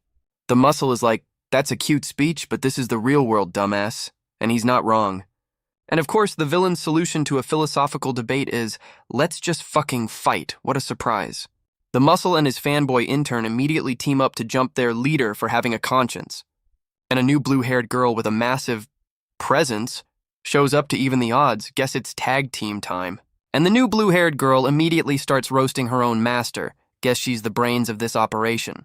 The muscle immediately goes for the big swing, and the fanboy intern is already dodging like a pro. The fanboy's already got his number, calling out his slow-ass attacks like a damn fight commentator. The muscle just owns it, bragging that his massive AoE makes up for his shit-tier speed. This psycho's hammer starts glowing, and you just know some bullshit power-up is about to happen. And the fucking hammer grows eyes and gets bigger? What the hell kind of weapon is that? The fanboy barely dodges the smash, which leaves a crater the size of a damn minivan. He's having a full-on crisis, realizing the villains are modding their goddamn weapons now. The muscle is literally surfing on his hammer handle. This fight just turned into a damn circus act. And he's coming in hot, about to give the fanboy a face full of sentient, oversized hammer. The fanboy is playing dodgeball with a fucking spear, realizing he's completely outranged. And the muscle is just balancing on his spear like a fucking acrobat. What a goddamn show-off. The fanboy's brain finally boots up, realizing he's got to get in close or this fight's gonna last forever. Meanwhile, the new blue-haired beast is squaring up with the fanboy, who's already looking beat up. She's already roasting our boy for being useless and decides to just solo the other psycho herself. The fanboy hits her with the classic "you're not leaving" threat, like he's not about to get folded. And this intern is giving orders to the muscle, simping hard for some new boss named Fiona. The muscle is all in, ready to stall for his boss, while Cyrus is just vibing in the background. So the muscle just starts spinning his spear like a goddamn Beyblade, kicking up a sandstorm. And our boy and his new beast are immediately blinded, with her roasting him for not ending it sooner. The muscle is coming in hot through his own damn sandstorm, ready to flatten our boy and his new waifu. And the fanboy intern summons his own murder bug, bragging that he's about to bury the whole damn party. This simp tells his own teammate to die for some chick named Fiona. Talk about a toxic work environment. And the fanboy and his bug just fucking dip, leaving everyone else to get buried alive. What a coward. The whole damn cave starts flooding with sand, and the muscle is about to get team killed by his own intern. Our boy is pissed, realizing the fanboy just pulled the oldest trick in the book, running the fuck away. Kai's trying to logic shame the muscle, pointing out his own damn teammate just left him for dead. Our boy immediately proposes a truce because nothing brings people together like a mutual backstabbing ally. Kai goes for the hammer, but not to fight. He's trying to use the damn thing to stop the sand. And Blue Hair is losing her shit, calling our boy a dumbass for trying to team up with the enemy. The muscle rejects the truce, simping hard for some Lady Fiona and deciding to die with them instead. He goes full power-up mode, ready to bring the whole damn cave down on everyone's heads, and the whole place just goes full The Mummy Returns. You absolutely love to see it. And suddenly, we're in the middle of the desert. Guess plot armor includes a free teleport. Our boy Kai claws his way out of the sand like a goddamn zombie from a B-movie. The escape was so jarring they're both puking rainbows. Guess that's the price for skipping the boss fight. He's carrying Blue Hair out like a hero, and she's got the "don't fucking touch me" look on her face. And the whole damn villain lair just fucking explodes behind them. Guess they left the oven on. But of course the muscle is still alive because villains in this show have more lives than a damn cat. This psycho pulls out a new glowing rock because when in doubt, just use a damn power-up. The muscle is looking beat to shit, but his compensating hammer is getting a goddamn personality. And of course the hammer has a full set of pearly whites because why the fuck not?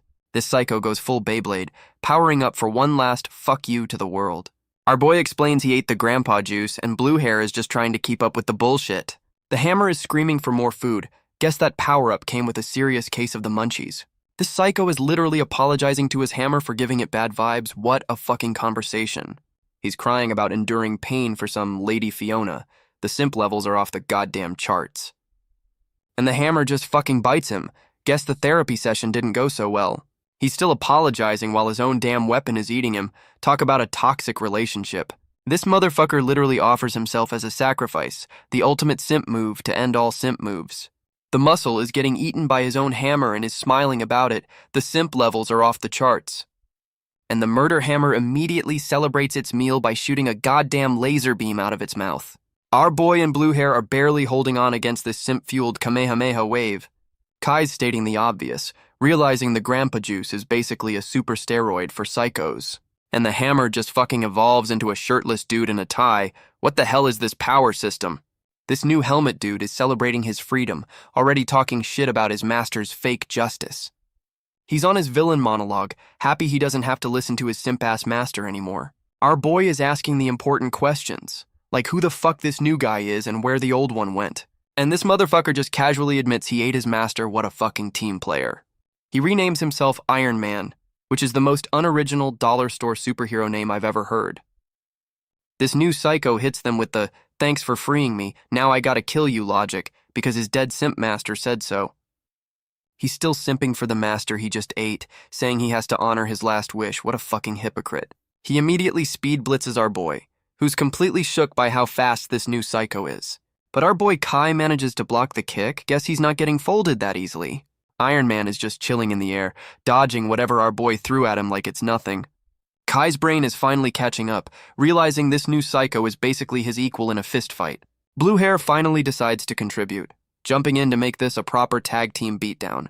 She goes for the attack, but this psycho is already blocking her like he's got eyes in the back of his helmet.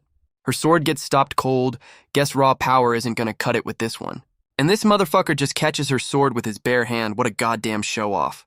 Blue hair is completely shook, realizing this new psycho is built different from the other trash mobs. This dollar store Ultron is bragging about his new body, like he's not about to get folded in 5 minutes. And our boy Kai immediately serves him a knuckle sandwich. Guess that unbreakable body has a warranty. The new psycho gets sent flying. Guess he wasn't ready for the main character's plot-armored fists. Our boy is pissed, demanding to know who the fuck this new jobber is that interrupted his day. Blue hair is completely lost, asking for a fucking explanation while our boy is trying to have a moment. Kai's dropping lore mid-fight, explaining this new psycho is missing the usual emo beast vibes. He hits him with the "you're not a real shadow beast" accusation, playing detective with his fists. And the helmet psycho is laughing his ass off, completely amused by our boy's little deduction. This motherfucker is floating there, talking down to them like he's about to drop a new DLC for the lore. This psycho is on his villain monologue, saying he's built different and always wanted to eat his simp master. He's bragging that the grandpa juice gave him a power-up, and his master willingly became a happy meal.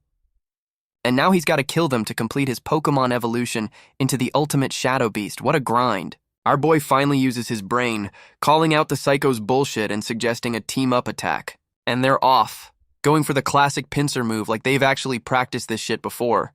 Blue hair's attack gets completely stonewalled. This psycho just parries a sword with his bare fucking hands. Our boy Kai follows up with a solid punch to the dome, trying to ring this psycho's bell. But this motherfucker just tanks it, bragging about his impenetrable defense like a raid boss. Kai hits him with the smug, "Who said I need to break it?" You just know he's about to pull some bullshit. Our boy goes for the stage hazard, punching the ground to fuck up this psycho's footing. The new psycho is clutching his chest, completely shook that our boy's bullshit attack actually worked. Our boy explains his new move is basically a goddamn internal organ blender, because armor is for losers. The psycho is impressed, but still simps for his dead master and just fucking dips mid-fight. What a coward. Kai is not about to let this jobber get away and immediately tells Blue hair it's time for a chase scene. But of course, a giant fuck you magic circle appears to stop them, because villains love their escape plans. The magic circle starts powering up some kind of evil disco ball. This can't be good for anyone. Our boy in blue hair just have to stand there and watch the light show, completely caught in the trap. And the final boss, Gilbert, finally makes his grand entrance, teleporting in like the drama queen he is. This psycho is bragging about his outstanding results like he didn't just lose a goddamn minion. Our boy Kai immediately recognizes the final boss, screaming his name like he just caught him cheating. This psycho Gilbert hits them with the "it's all part of my plan" speech, acting like a goddamn mastermind. He's getting a full-on villain boner for blue hair, calling her a precious test subject like she's a shiny Pokemon. Our boy Kai is laying out the charges, asking if this psycho's whole plan is just kill all humans. Gilbert's like, yep, calling his mass murder plan true mercy. What a fucking edgelord. Our boy is done with the debate, powers up his emo hands, and tells blue hair it's time to throw down. They both charge in for the tag team, but you just know this psycho is about to style on them. And this motherfucker just catches our boy's punch like it's a damn softball. What a power flex. He immediately does the same to blue hair, stopping her sword with his bare hand because he's just built different. This psycho is holding them both like misbehaving toddlers, roasting them for being absolute trash.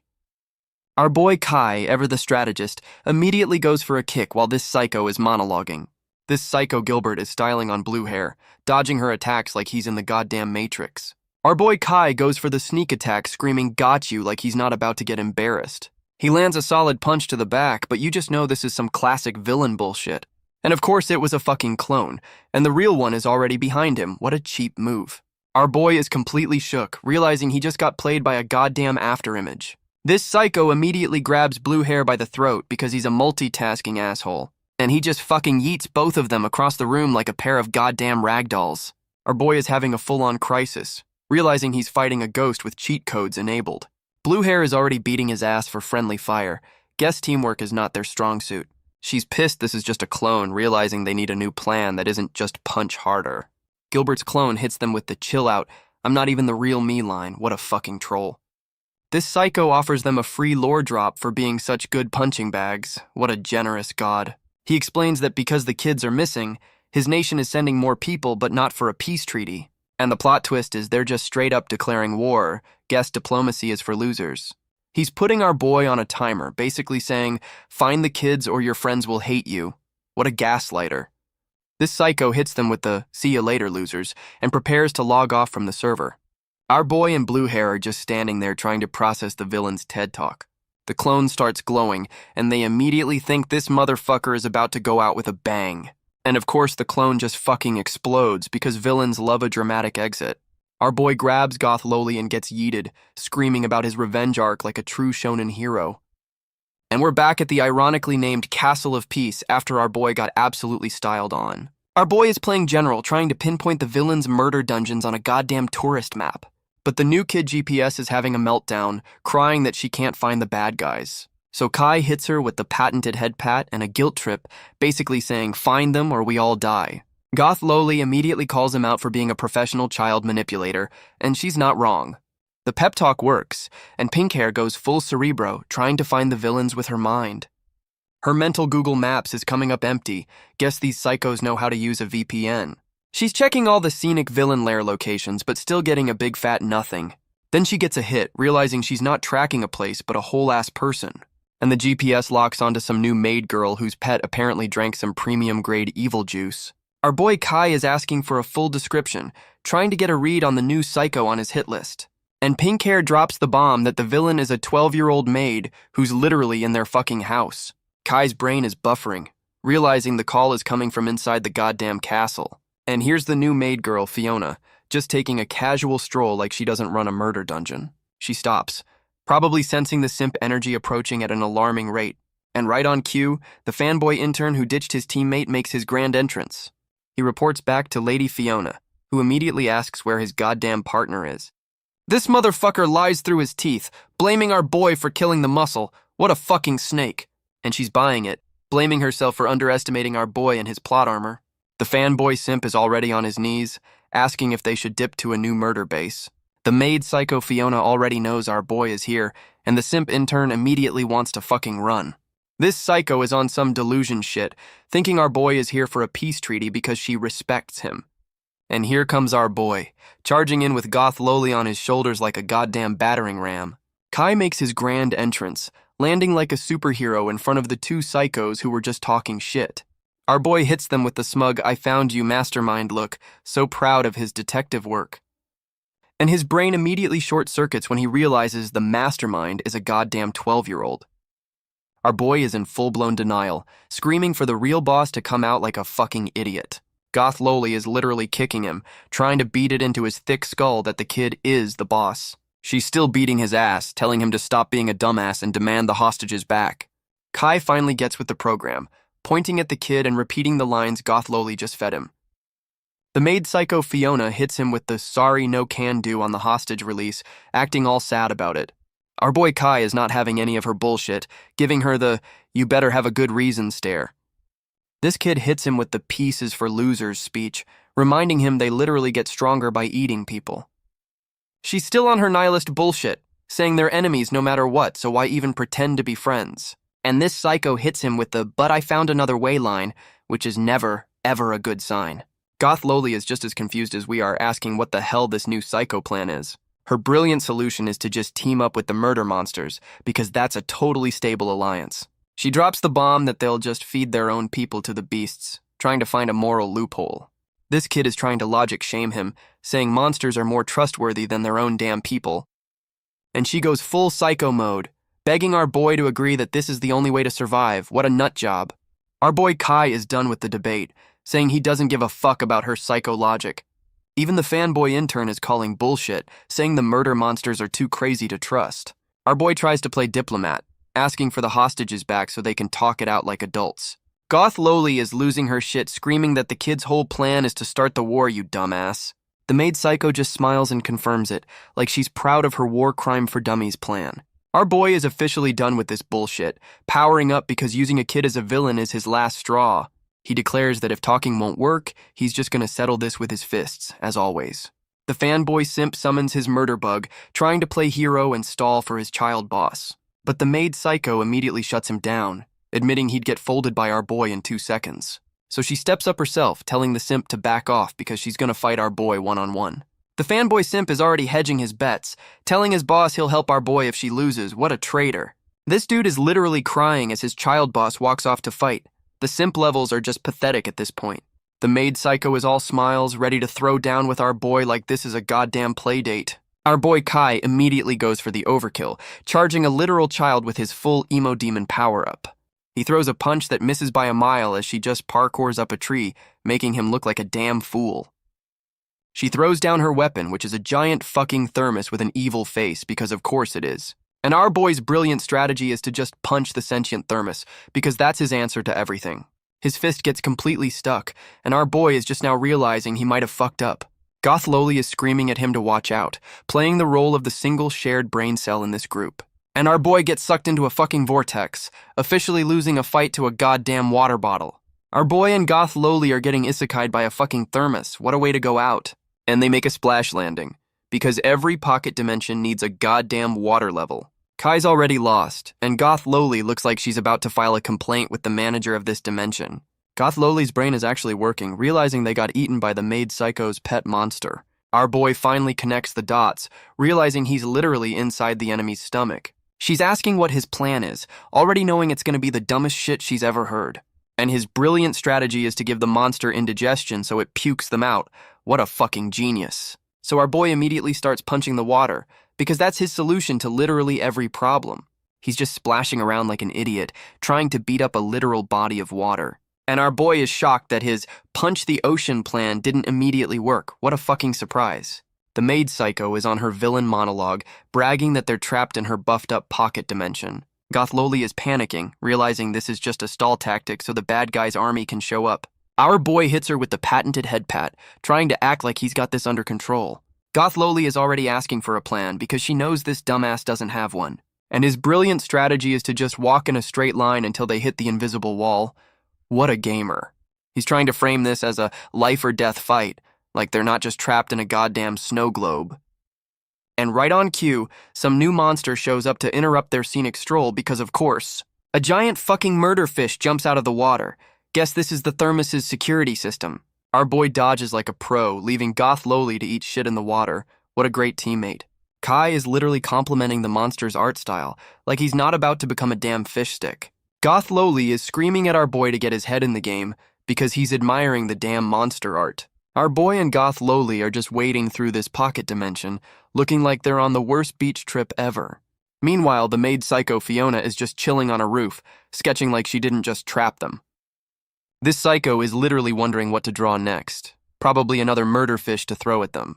And right on cue, the murder fish is back for round 2, because this level has respawning enemies. Our boy's brilliant solution is to just pry its mouth open because punch it is his only move. And he just fucking explodes the fish from the inside. Guess that's one way to get some sushi. Kai's acting all smug after that one shot, and Goth Loli is giving him the "you're still an idiot" look. Goth Loli's brain finally boots up, and she's got a full-on galaxy brain moment about the villain's plan. She explains the maid psycho is just a summoner, using her evil art supplies to draw up these monsters. Goth Loli is explaining the obvious stall tactic because our boy's brain is still buffering from the splash damage. Our boy is genuinely shocked she has a working brain, like he's not the one who just lost a fight to a thermos. She immediately roasts him back, telling him to try using his own damn head for a change. You love to see it. Kai's already on his "the villain is just misunderstood" bullshit, completely ignoring the murder fish from 5 minutes ago. This dumbass thinks they're comrades because she hasn't killed them yet. The bar is literally on the floor. He hits her with the patented head pad, promising to recruit the child psycho who trapped them in a bottle. And he's off again, running towards a goal in a dimension that probably doesn't even have an exit. Goth Loli is just watching him go, having a full-on crisis about her master's single-digit IQ. Her inner monologue just confirms it. Her master is a certified grade A dumbass, and she's not wrong. And they're back to their scenic stroll through the murder thermos like this is a goddamn nature hike. Our boy and Goth Loli are on their walk in a straight-line plan, which now includes a goddamn staircase to nowhere. And the scenic hike continues up a whole-ass mountain range, because this thermos has a better budget than most animes. Our boy is now free-soloing a cliff face. Guess the walk part of the plan is officially fucking over. They finally make it, and Kai is pissed this kid's pocket dimension has a full-on cardio workout included. And the maid psycho Fiona is just chilling on a rooftop, explaining she made them climb a mountain for privacy. She hops down like she's the final boss of this goddamn hiking trail, acting like she didn't just make them climb Everest. Kai immediately tries to talk no jutsu her, calling her out for being a summoner and not a real fighter. He's already on his recruitment speech, trying to get the child psycho to join his team with the power of friendship.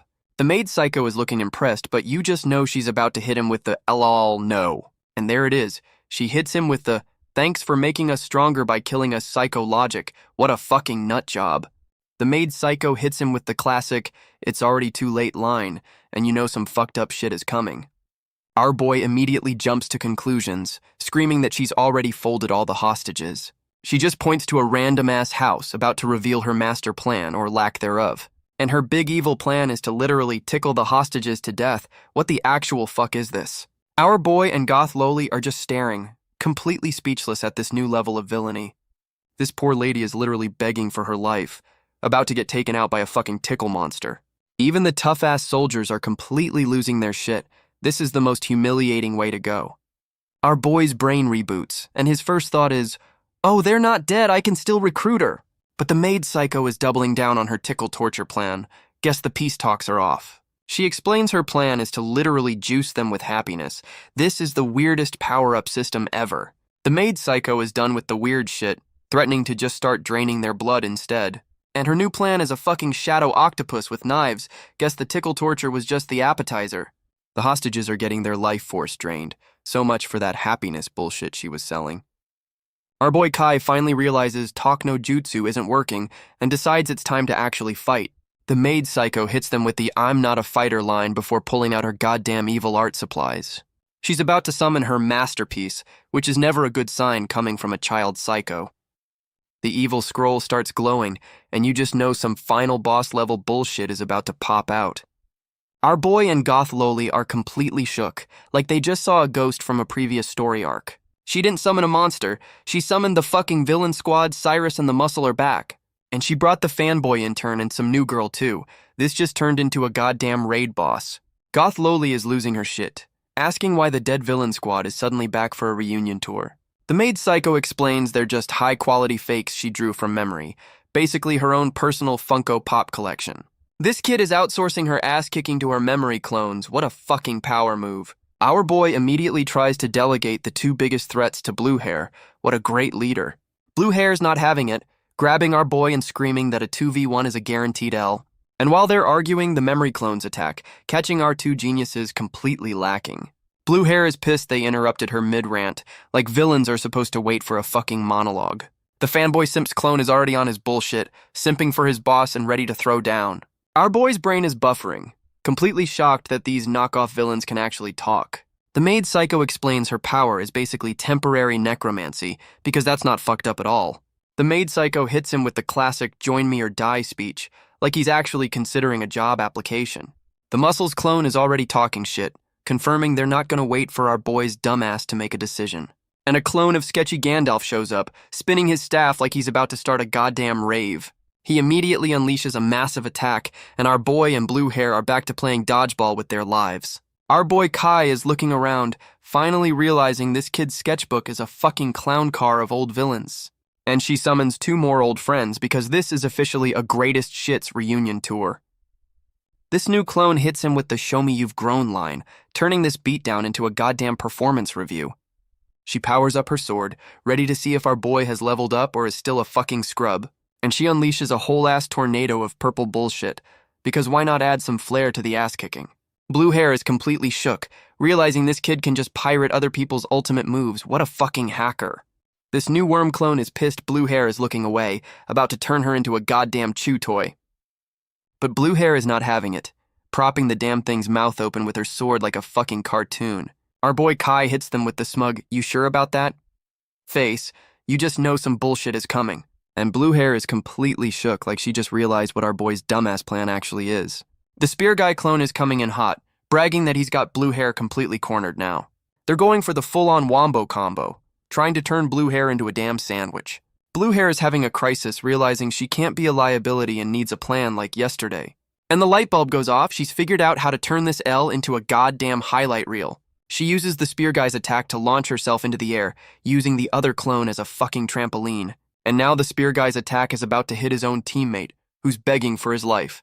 Friendly fire is on. And the Spear Guy's attack connects with his own damn teammate, turning the Worm clone into a goddamn crater. The fanboy Simps clone is already bitching at the Muscles clone for the friendly fire. This team is a fucking mess. And the Muscles clone is just like, yeah, I fucking hate you too. Guess the villain reunion isn't going so well. The fanboy is ready to kill his own teammate's clone, and the maid Psycho has to tell her drawings to shut the fuck up. The new girl clone is bragging that Blue Hair got eaten by a centipede. Guess she missed the whole team kill incident. She's checking on our boy's fight, probably expecting him to be getting folded just as easily. Meanwhile, our boy is having a full-on Beyblade battle inside a purple tornado with some new armor jobber. Our boy is blocking a whole-ass axe with his bare hands, because weapons are for people who can't punch hard enough. The armor clone is roasting him for not using a weapon, basically calling him a one-trick pony with anger issues. And our boy hits him with the "I'm a specialist" line, confirming his only strategy is, and always will be, punch it. Our boy is sarcastically thanking the clone for the mid-fight TED Talk on weapon choice. What a dick. And Kai immediately tries to break the damn thing because his only move is, punch harder, dumbass. The clone is literally coaching our boy mid-fight, roasting him for getting distracted by a conversation. This motherfucker is begging our boy to try harder. This is the most supportive ass-kicking I've ever seen. Our boy blocks again, probably wondering if this clone is going to give him a full performance review after this. The armor clone hears something, completely forgetting the #1 rule of anime, never take your eyes off the MC. He's looking for a shadow, and you just know our boy pulled some classic teleports behind you bullshit. And there's our boy, pulling the oldest trick in the shonen playbook for a cheap shot. He lands a solid hit to the back. Guess the clone's free fighting lesson didn't cover that part. And our boy hits him with the "I learned it from watching you" line. What a fucking smartass. Our boy is explaining his new shadow moves, basically telling the clone he's got a post-mortem DLC they never saw. And the armor clone is laughing his ass off, proud that his student has surpassed him. What a fucking teacher's pet. Our boy is screaming for the other clone, Laz, to come out, like this is a goddamn tag team exhibition match. Kai's on his for world peace soapbox again, trying to justify the ass-kicking he's about to deliver. The Sword Girl clone shows up, having a full-on epiphany that our boy is actually a good guy, no shit Sherlock. And this clone just fucking defects mid-fight, deciding she's not going to follow the child psycho's orders anymore. The armor clone Laz asks the sword girl, Lita, to team up, turning this boss fight into a goddamn date night. And Laz is simping hard, telling her he'll follow her anywhere. These clones are down bad for each other. They're literally holding hands now. Guess the maid psycho's memory clones come with a built-in romance subplot. This motherfucker is just happy to see his waifu again, completely forgetting they're supposed to be fighting our boy. Our boy Kai is completely lost, watching these two clones have a full-on romantic reunion mid-fight. The Sword Girl clone drops a lore bomb, explaining they're just Shadow Power Funko Pops from the kid's memory. And she hits him with the Galaxy Brain loophole. The boss said kill him, not don't kill yourselves. The two Lovebird clones are ready to pull the ultimate fuck you to their child psycho boss. And they just fucking stab themselves, turning this boss fight into a double suicide pact. What the hell? Our boy is freaking out, realizing he's about to get a power-up via two drawings committing seppuku. She's telling him to absorb their power like a goddamn protein shake before they log off for good. The armor clone is giving his final simp speech, happy that our boy is going to carry on his legacy. They're giving him the for the future speech as they dissolve, the ultimate shonen power-up cliche. And our boy is crying his eyes out, thanking the two drawings for the free XP and emotional trauma.